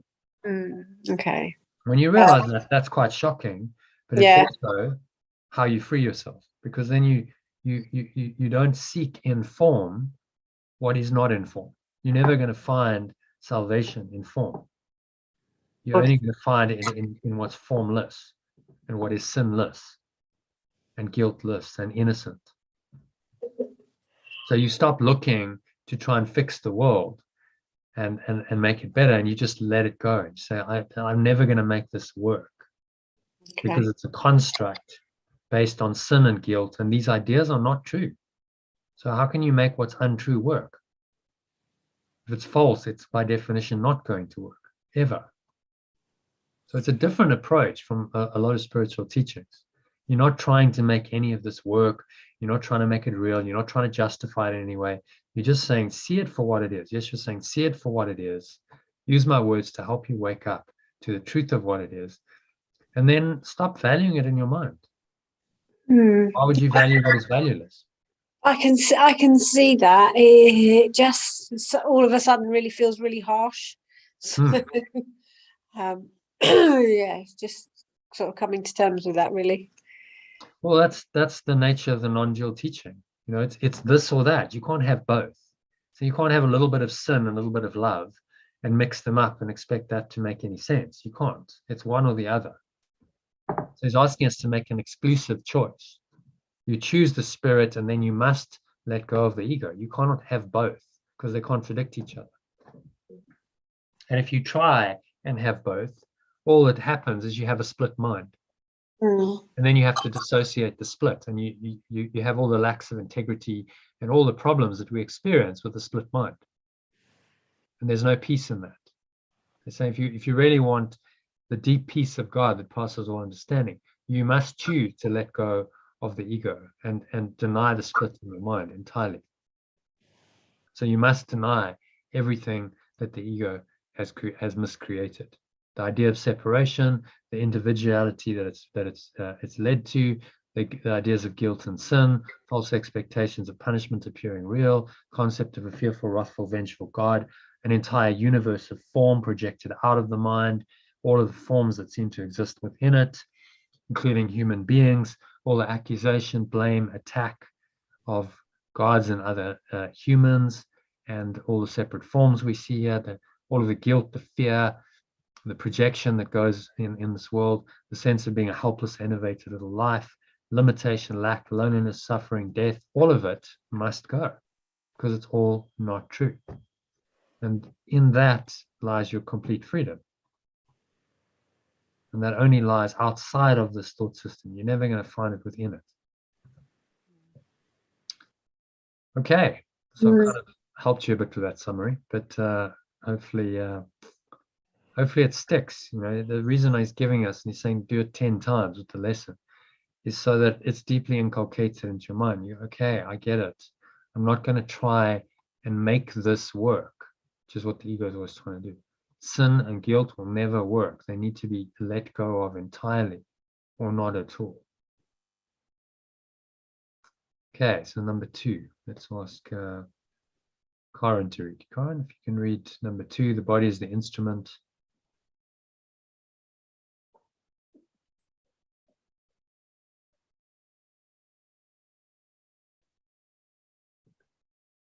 Karen, you still there? Maybe not. Okay. So Susie, can you read number 2?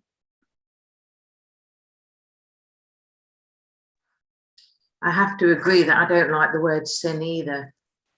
I did like the explanation he's saying about it, but I don't like the word. Number 2, the body is the instrument the mind made in its efforts to deceive itself. Its purpose is to strive. Yet the goal of striving can change, and now the body serves a different aim for striving. What it seeks for now is chosen by the aim the mind has taken as replacement for the goal of self-deception. truth can be its aim as well as lies. The senses will then seek instead of witness to what is true. And seek instead 4 witnesses to what is true. Okay, so what's he saying there?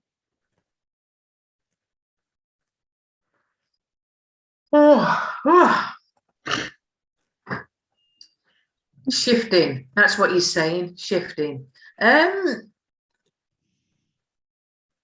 I got that bit. The senses will then seek instead for witness. I've noticed that about myself, actually, to be fair.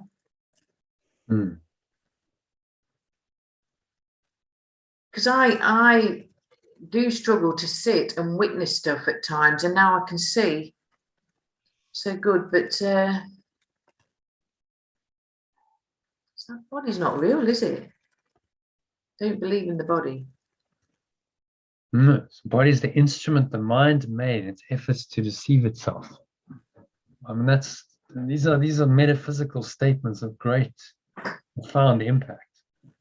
Well, that there solves the whole body-mind problem.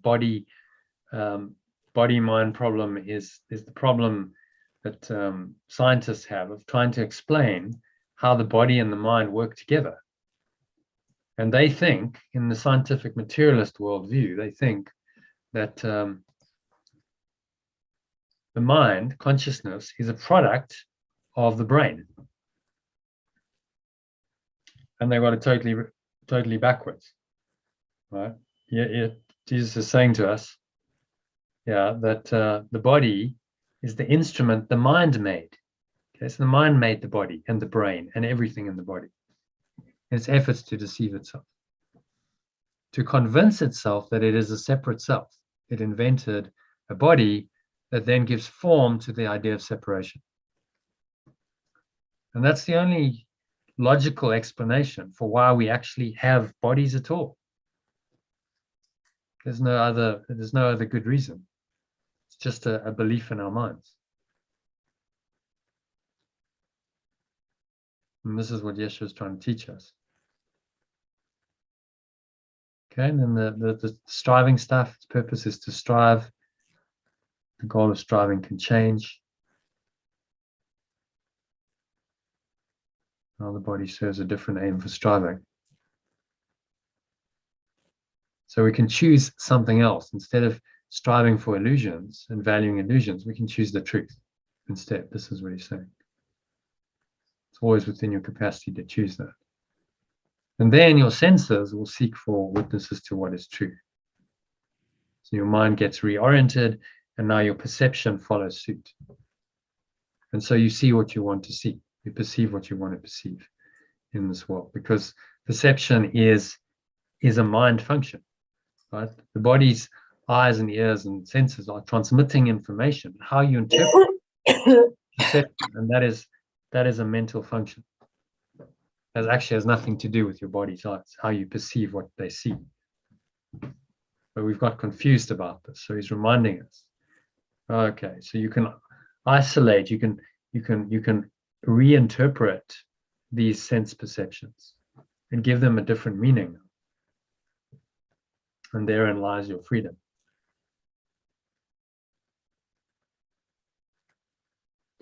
Okay, so happy with number 2. Mm-hmm. Number 3. Like you say, are we happy with it? Yeah, we're very happy about it. Well, it's liberation. It should be. It's really. This is a great. This particular section on sin is a great mind watching because it's going to bring up some of that core belief in it to be undone. Yeah. Okay, number 3. Sin is the home of all illusions. We stand only for things imagined, stemming from thoughts that are untrue. They are the proof that what has no reality is real. Sin proves perfect love's extension is evil. Timelessness must have an end.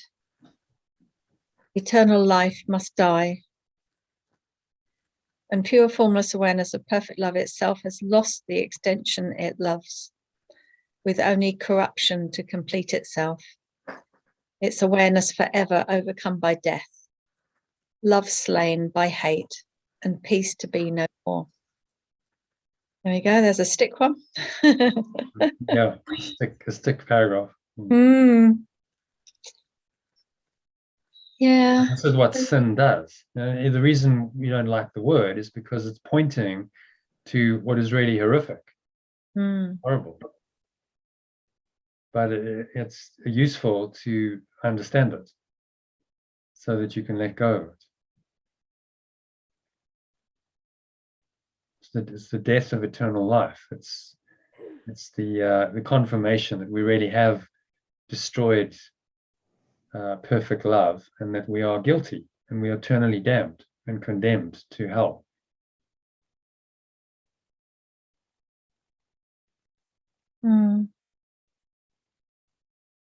I'm trying to get my head around my relationship with the dog, and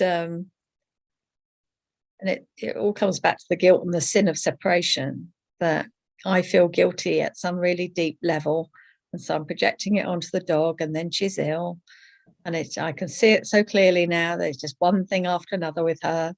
First couldn't walk, and then now it's her ear, and it looks at the moment quite gruesome, looking at her face and her ear where she scratched it all through one night. It just suddenly, this horror story presented itself to me one morning. And as much as I do this work and tell myself it's an illusion, and that, I feel guilty for the separation, I'm still seeing it. So Sue and I are planning on doing a transformation game this afternoon on that. Sue's doing for herself.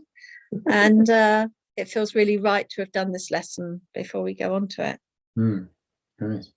But yeah, it's powerful, very powerful that, it's all the evil thing again, isn't it? That you think you don't have in you, but it's obviously there.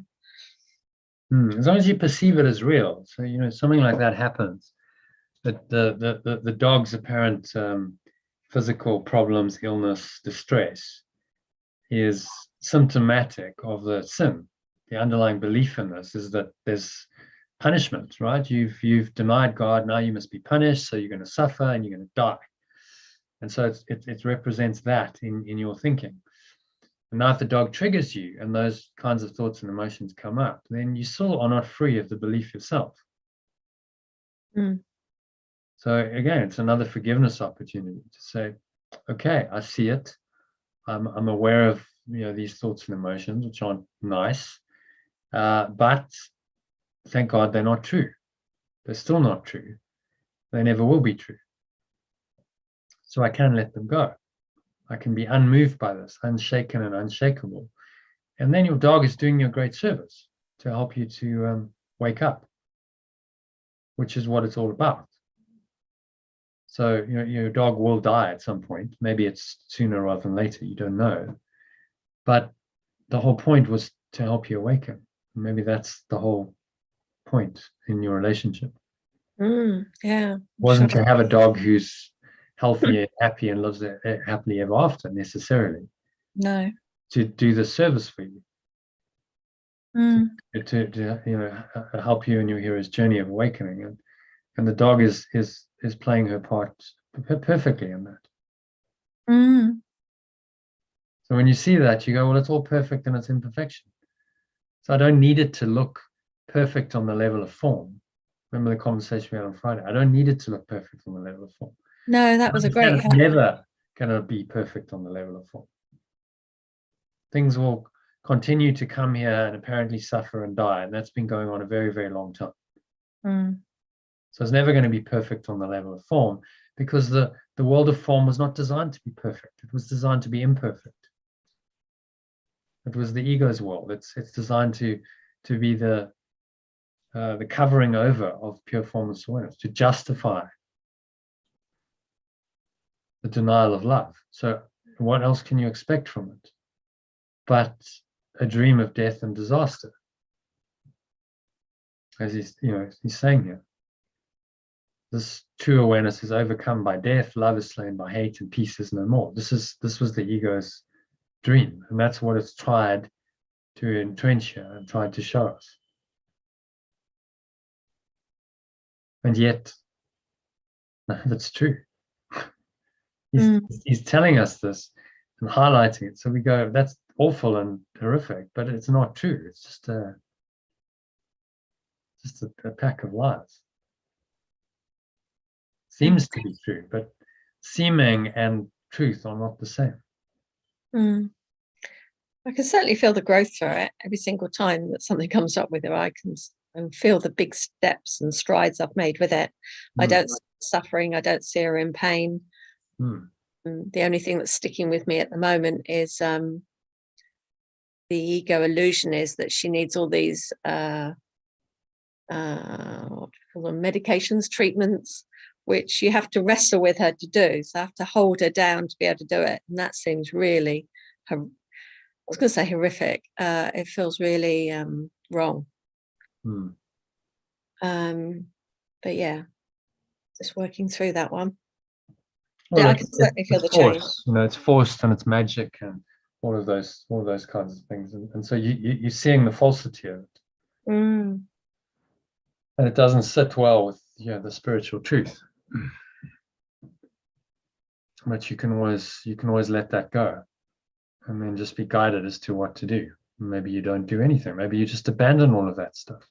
Yeah. I don't know what the spirit will guide you to do, but there is a solution, a higher solution to the problem, and you'll be guided to find that. Yeah. If you do just let go. Yeah. Okay, so number 4 then. The madman's dreams are frightening. Whose turn is it? Susie, you want to read number 4?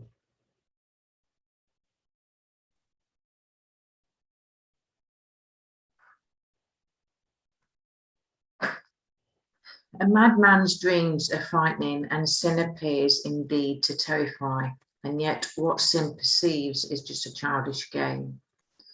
The extension of perfect love may play, it has become a body, prey to evil and to guilt, with but a little life that ends in death, but all the while our source shines on us and loves us with an everlasting love, which our pretenses cannot change at all.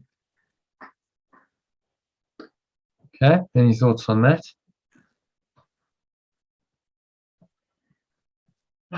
So I'm just yawning. I'm really must be shifting because all I've been doing is listening and just yawning. You must believe in pure perfect love because it's always there. Because it's all just an illusion, a childish game, like it says.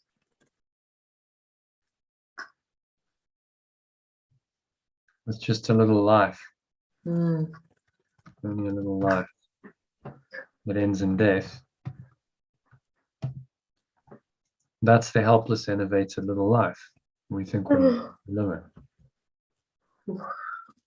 So whatever we're doing, whatever the drama is, it's all leading to one point from the ego's perspective, and that is death. When all of this stuff disappears, so what it was all for, the ego can't answer that. And you die, according to it. And now it's identified with the body, so it tells you, well, when you die, then the body, when the body dies, then you die. That's it. If you believe you're a body, which is all a bit terrifying, because you then cease to exist. It's more terrified of ceasing to exist through spirit, through the undoing the spirit's going to bring. That's harder work. Doesn't want to go there because it knows that even if you go to death, as long as you have the belief in separation, you just skip this. You don't go back home. You skip over and you come back and you recycle. The ego's psychological and emotional attachments are still resident in your mind, cause you to come back into this world, into a form, and have another human experience in timeline. Well, what's the point of all this? Why Why all the drama? Why do we have to go through all this stuff? And yes, you're saying to us, well, there's no point. Yeah, it's just a mad dream. It appears to terrify, and it appears to be very awful and painful, and things appear to be suffering, including you, and yet just a game.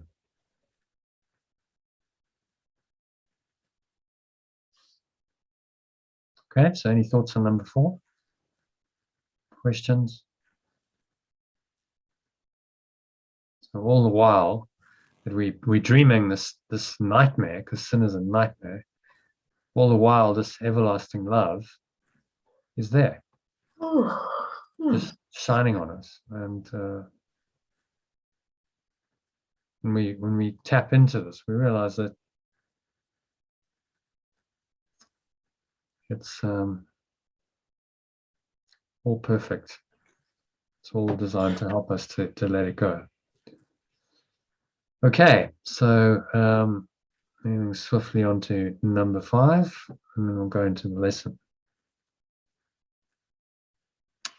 And this is quite poignant, actually, because he's actually asking us, he's kind of imploring us, how long will we wait?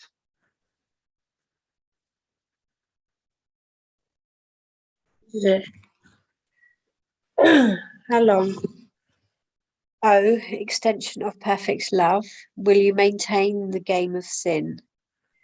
Shall we not put away these sharp-edged children's toys? How soon will you be ready to come home?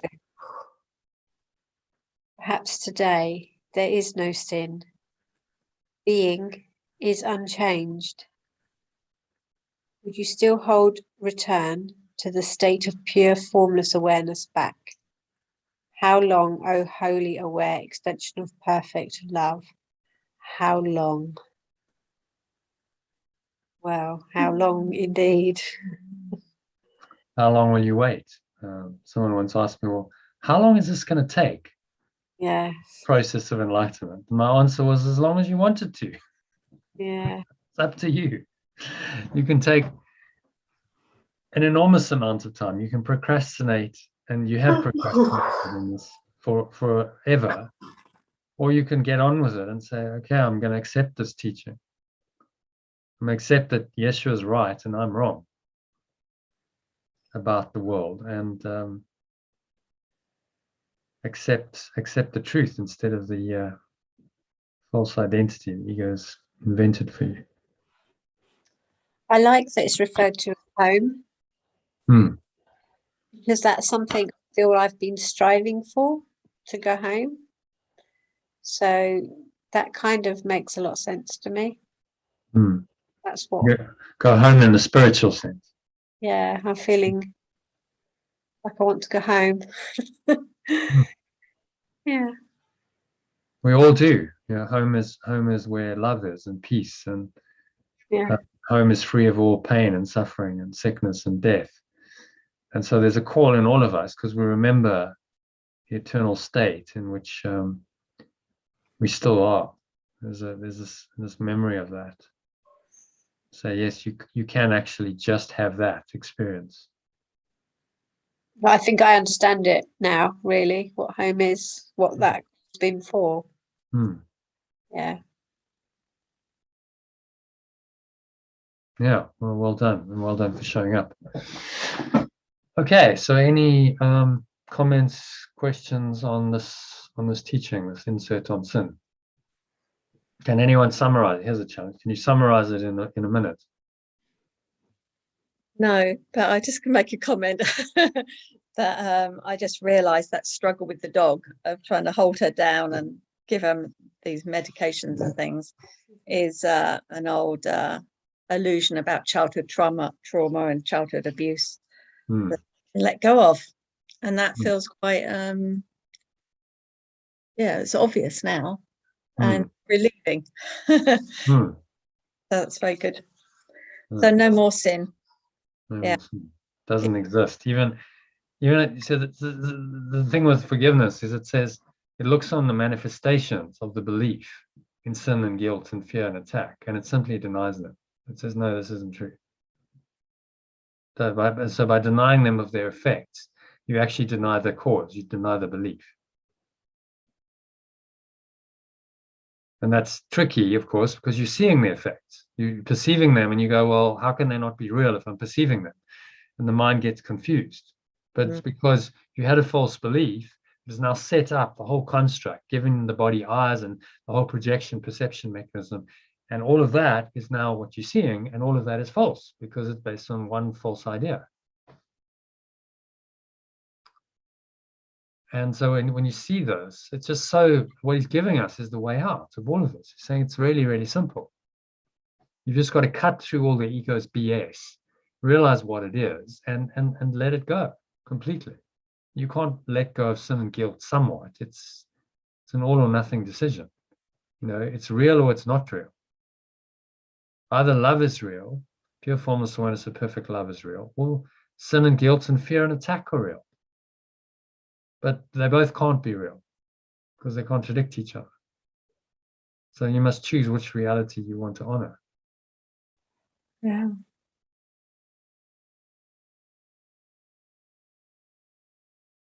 Yeah. Okay, so I'll give this little one minute summary. Is that sin and guilt? Sin is an illusion.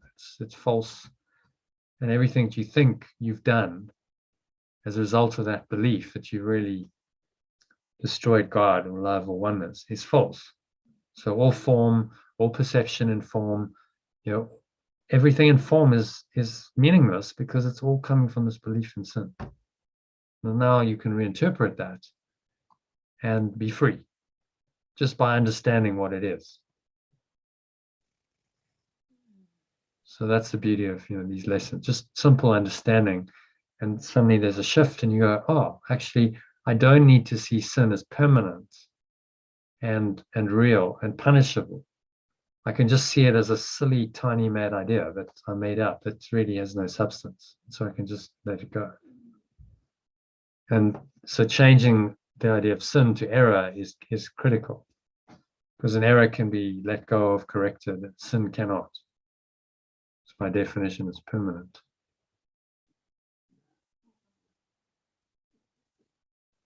Okay, so that leads us on to today's lesson, which is today's lesson, which is 254. I read it. Yeah. Let every voice but God's be still in me. Let every voice but perfect love's be still in me.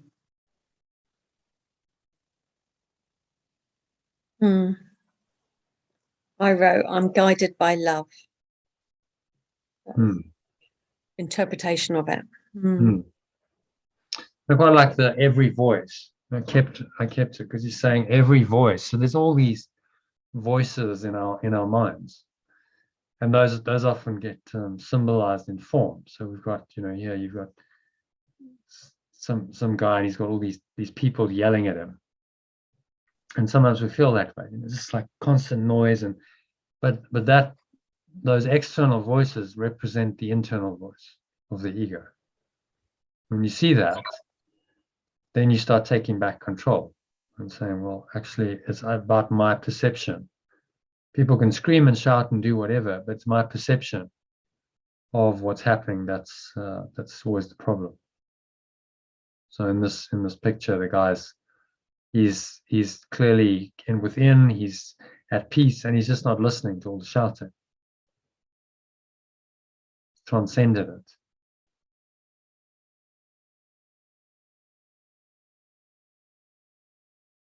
So any other thoughts on the lesson? Let every voice but perfect loves be still in me. No, it's just beautiful, isn't it? Yeah, very poetic. And there's always a double meaning with still. You know, it's be still, be quiet, but there's also be still means remain as well. So perfect love remains within me, no matter what other voices I'm hearing. It's always there. It's still there. There's still quiet voice inside of us. Which will always be there. It will always be still and quiet because that's its nature. It's covered over by, this veil of illusion the ego's invented, but that doesn't mean it's not there. It's absolutely there. It's a fundamental awareness. That's why it's called the veil of illusion, because it covers it over and then you're not aware of it. Mm. Okay, so if you read the alternative, paragraph 1. My source today, I want only to hear your voice. In deepest silence, I come to you to hear your voice and to receive your message. I have no prayer but this. I come to you to ask you for the truth, and truth is only in your awareness, which I choose to share with you today.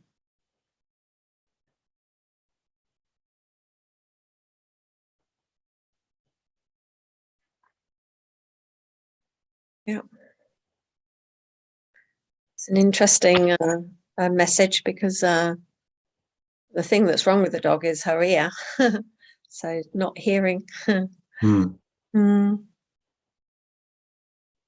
Yeah. So I choose to listen. I choose to hear the voice. Truth. Yeah. Means I have to let go of all other voices. Because there are apparently a lot of other voices. It's actually only one other voice, which is the voice of the ego. It's trying to drown out the voice of truth.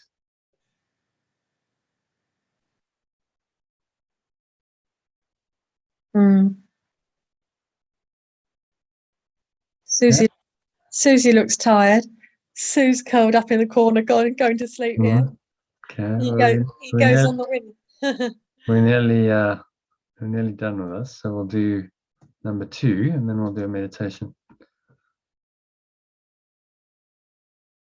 So Susie, if you want to read number 2.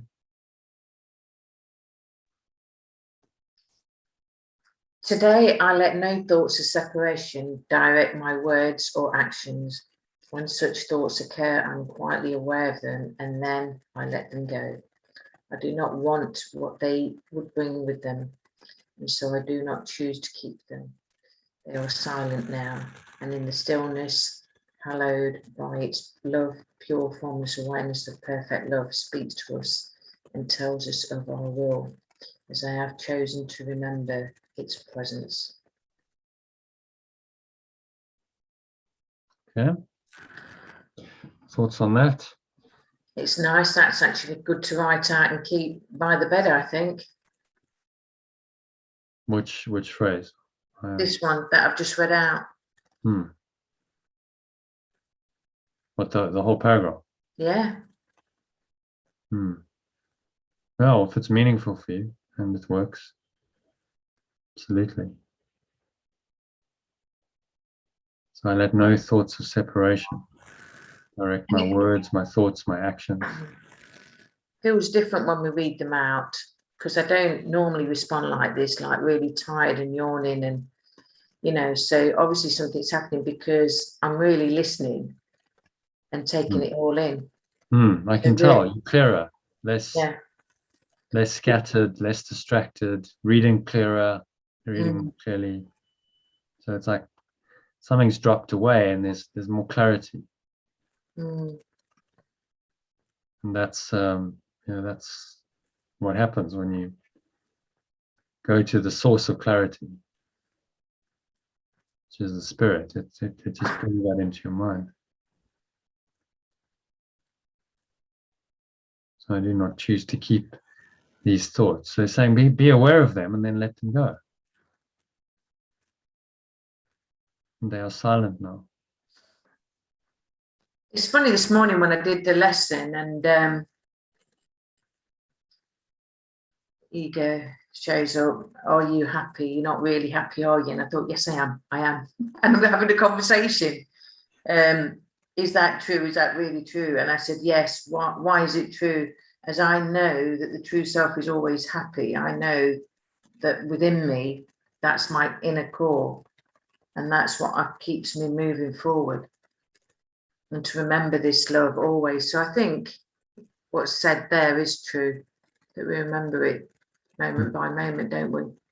And you remember it in the stillness, the quietness. There's no noise in formless awareness. There's no need to have noise. It's because there's no form. There's nothing you need to communicate. It's just whole and complete unto itself. So it denies all of the laws we've made up.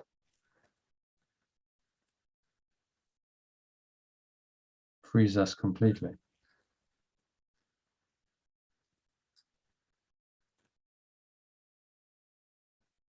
So another pointer back into that state. We can meditate on that now. So I'll take you into that.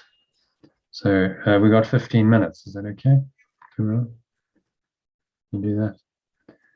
Okay. So Sue, just sit with it. Go through the process. Just sit with it.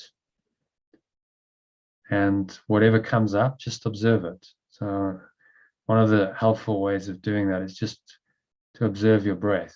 I'll remind you to do that in the meditation.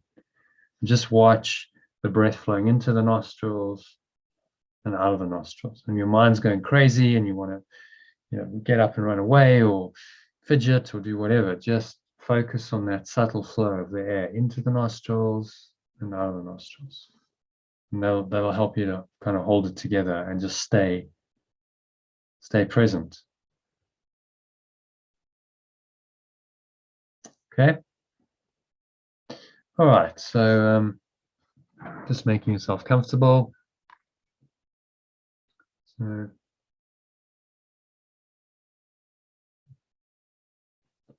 sitting with your feet shoulder width apart and your back straight. Cup your hands in your lap. Close your eyes.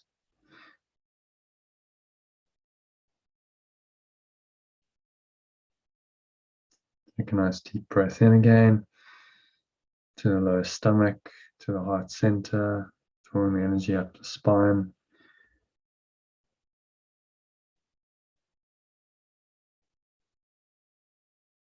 To the crown of your head, just pausing at the top of the inhale. So it's a maximal inhale breath. Hold the breath briefly at the top of the inhale. Now just scan your mind, so noticing any thoughts, emotions, sensations going on, particularly anything that feels negative, limiting, contracted, constricting in any way. Breathe into that, create some space, some light, some awareness, and remind yourself of today's lesson. Let every voice but perfect loves be still in me. Not sometime in the future or the past, but right now. So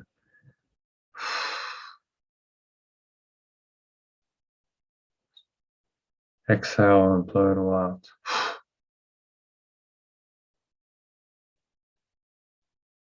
Pull the stomach into the spine. Expel the last remaining air out.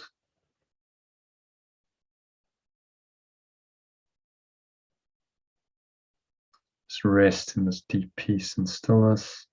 To help you do that, if your mind's kicking off and going a little bit crazy and you're wanting to think thoughts and feel emotions, just breathe in and out through the nose, and breathing in through the nostrils.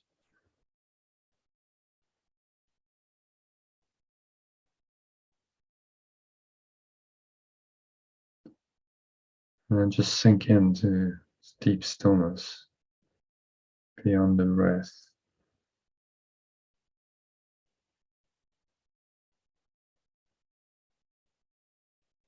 There's nowhere else to go, nothing else to do, nothing else to think about. So be tempted to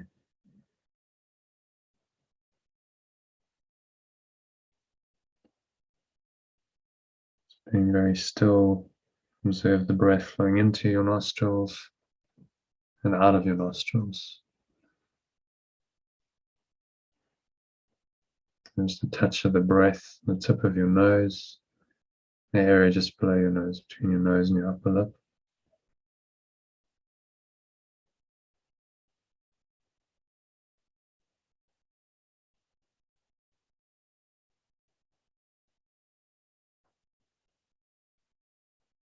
So just watch the breath for a few minutes, observe breath flowing into the nostrils and out of the nostrils.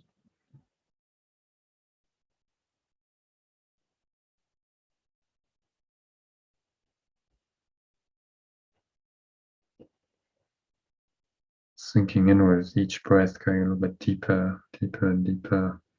Just observe breath flowing into the nostrils and out of the nostrils. If any thoughts come up to seemingly distract you from this, just turn your mind to the awareness of breath.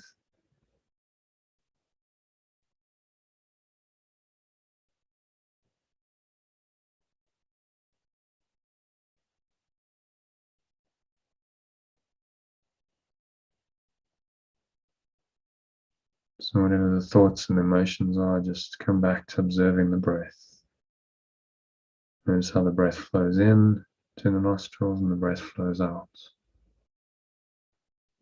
As you do this, you should find yourself feeling naturally more peaceful, more loving.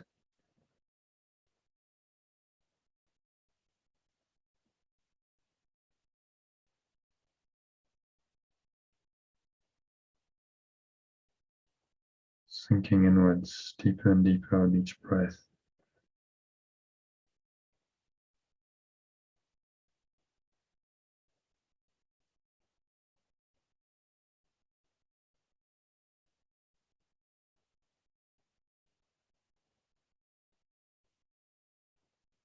Nowhere else to go, nothing else to do, nothing else to think about. Please relax, be still. In deepest silence, this is the prayer. I would come to you. I come to you to hear your voice, to receive your message. I have no prayer but this.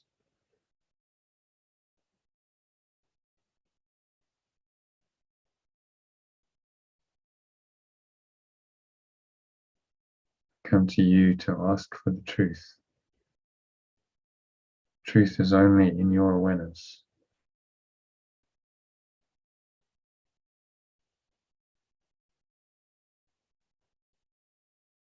Well, is only the truth. Truth is only in your awareness.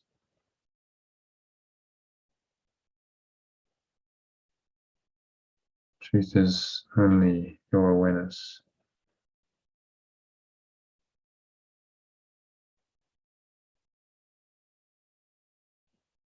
Truth is only your awareness, which I choose to share with you today. So just merge your mind into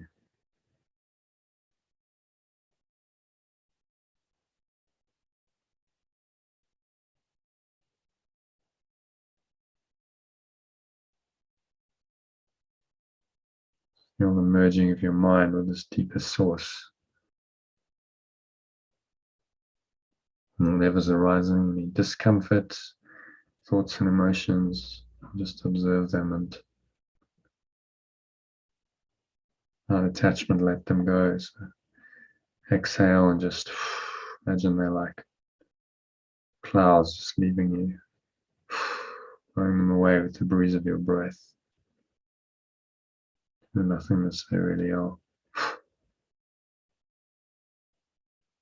Follow the stomach into the spine. Expel the last remaining air out.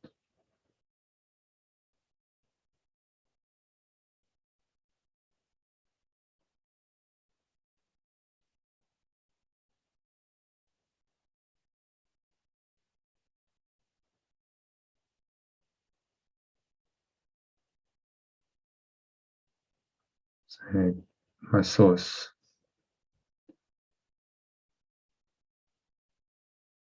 Today I want only to hear your voice. In deepest silence I come to you.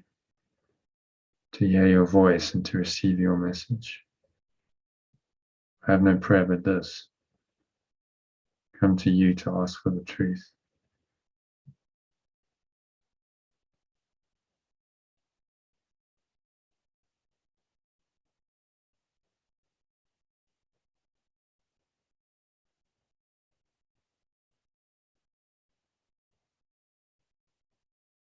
Truth is only in your awareness, which I choose to share with you today. So you're asking for pure formless awareness of perfect love to arise in your mind and abide with you.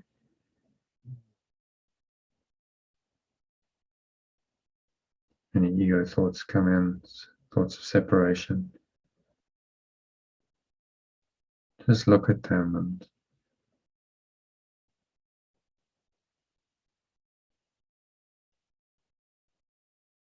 to let them go. Find yourself, I do not want what they would bring with them.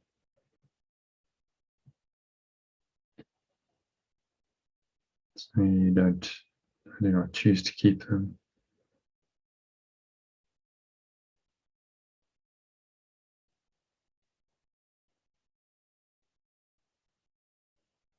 You're silent now. In the stillness, hallowed by its love, pure formless awareness of perfect love speaks to us, tells us of our will.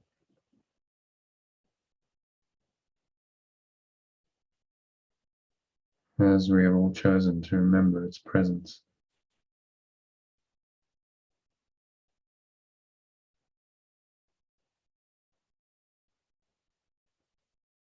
So remember that presence now. It's rising in your mind, in your heart. Just a feeling.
And if any thoughts arise,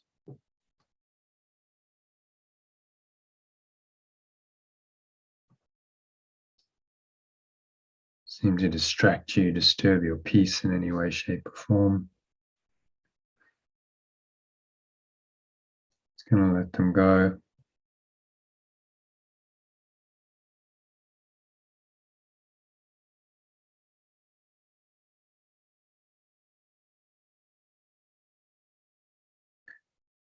With the help of your breath, just blow them away. And then just imagine they're like clouds just drifting by, and you exhale. Blow them away with the breeze of your breath. The nothingness they really are, which remains as the blue sky, just pure formless awareness. Perfect love that you really are.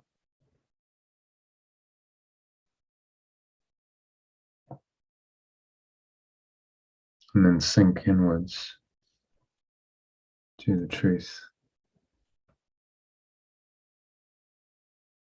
Let no thoughts of separation direct your words or actions.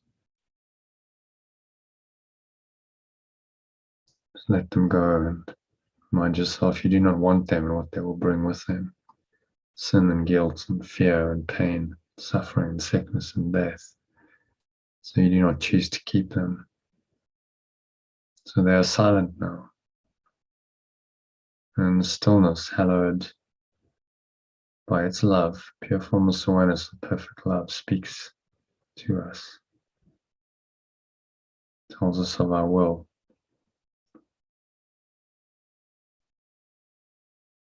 As I've chosen to remember its presence.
And so just gently coming back. It's an awareness of the body and the breath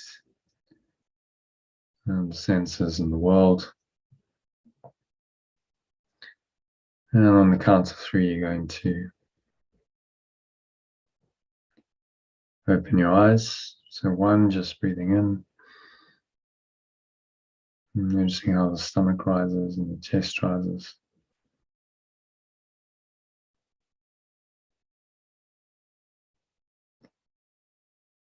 Inhale, feel the energy rising up the spine, clench the sphincter muscle, lock the energy in, pause at the top of the inhale. And just scan your mind once more, notice any thoughts and emotions going on. Any sensations that seem to disturb your peace in any way. And you're just going to remind yourself that you don't want these. You don't want any thoughts of separation.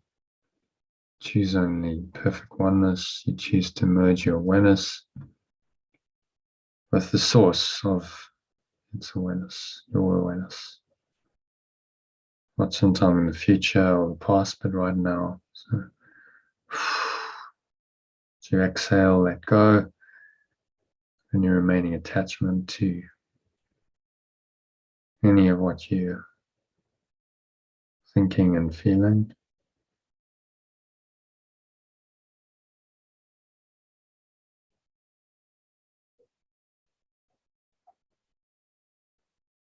You exhale, blow it all out with the breeze of your breath to the nothingness that it really is. It's going, gone. Lower stomach into the spine.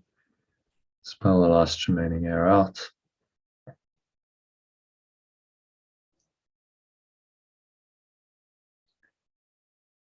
And just rest. And this deep peace and stillness for a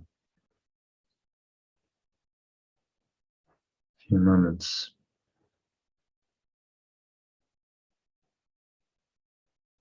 Connect with the stillness. This is the stillness that underlies all movement, all sound, all sights. Connect with that. Remind yourself that this is what I choose today. And every voice but perfect loves be still in me. So it is said, so it is done. And so on the count of 2, notice any weight in your body pressing down into the chair and your feet touching the ground. Notice what you're feeling with your hands touching. Maybe there's a subtle taste in your mouth, a smell in your nose as you breathe in. Notice all of this in this very calm, detached way. None of it's really real. So you can just observe it without any attachment. Anchor the state unattached. Just the observer state. Pure formless awareness in to your awareness, so you can continue on in this way the rest of the afternoon and evening.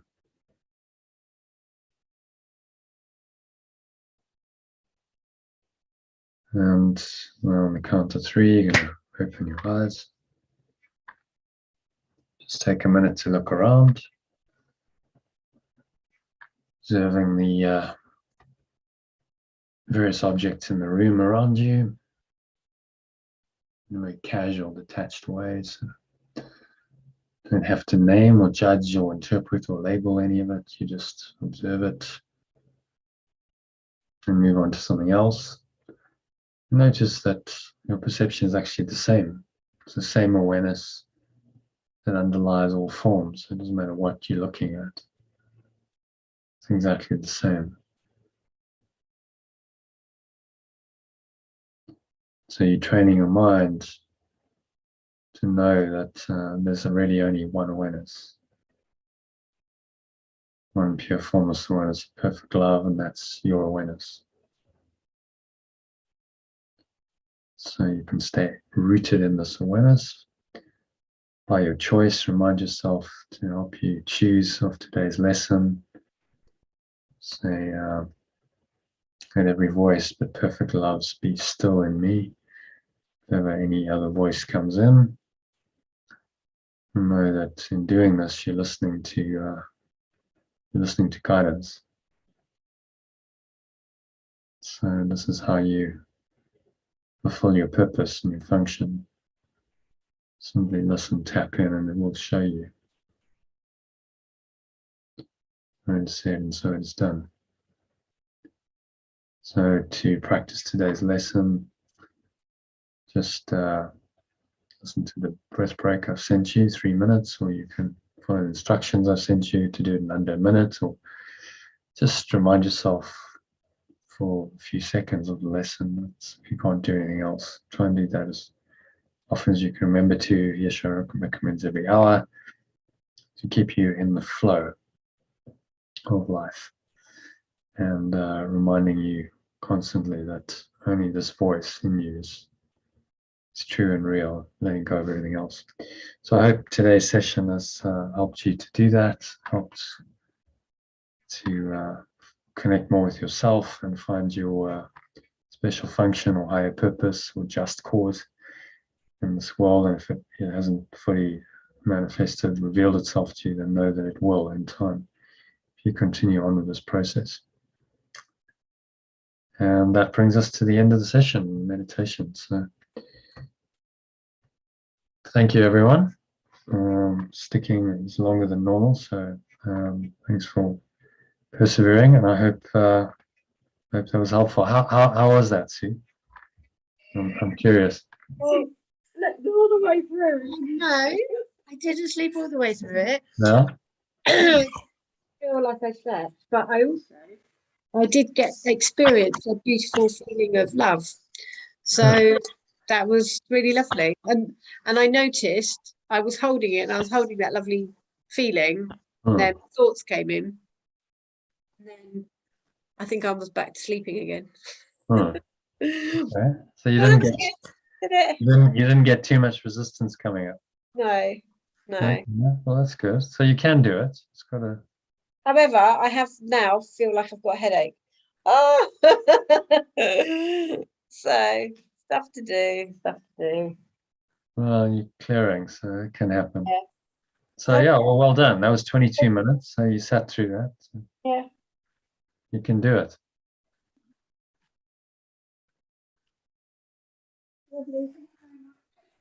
Thank you. Okay. Next time. Enjoy your transformation game. Thank you. Jono, bye everyone. Bye, everyone. Bye. Okay. Cheers, Susie. Bye. Okay. Thanks for joining, Corin. Thanks, Jono. Bye.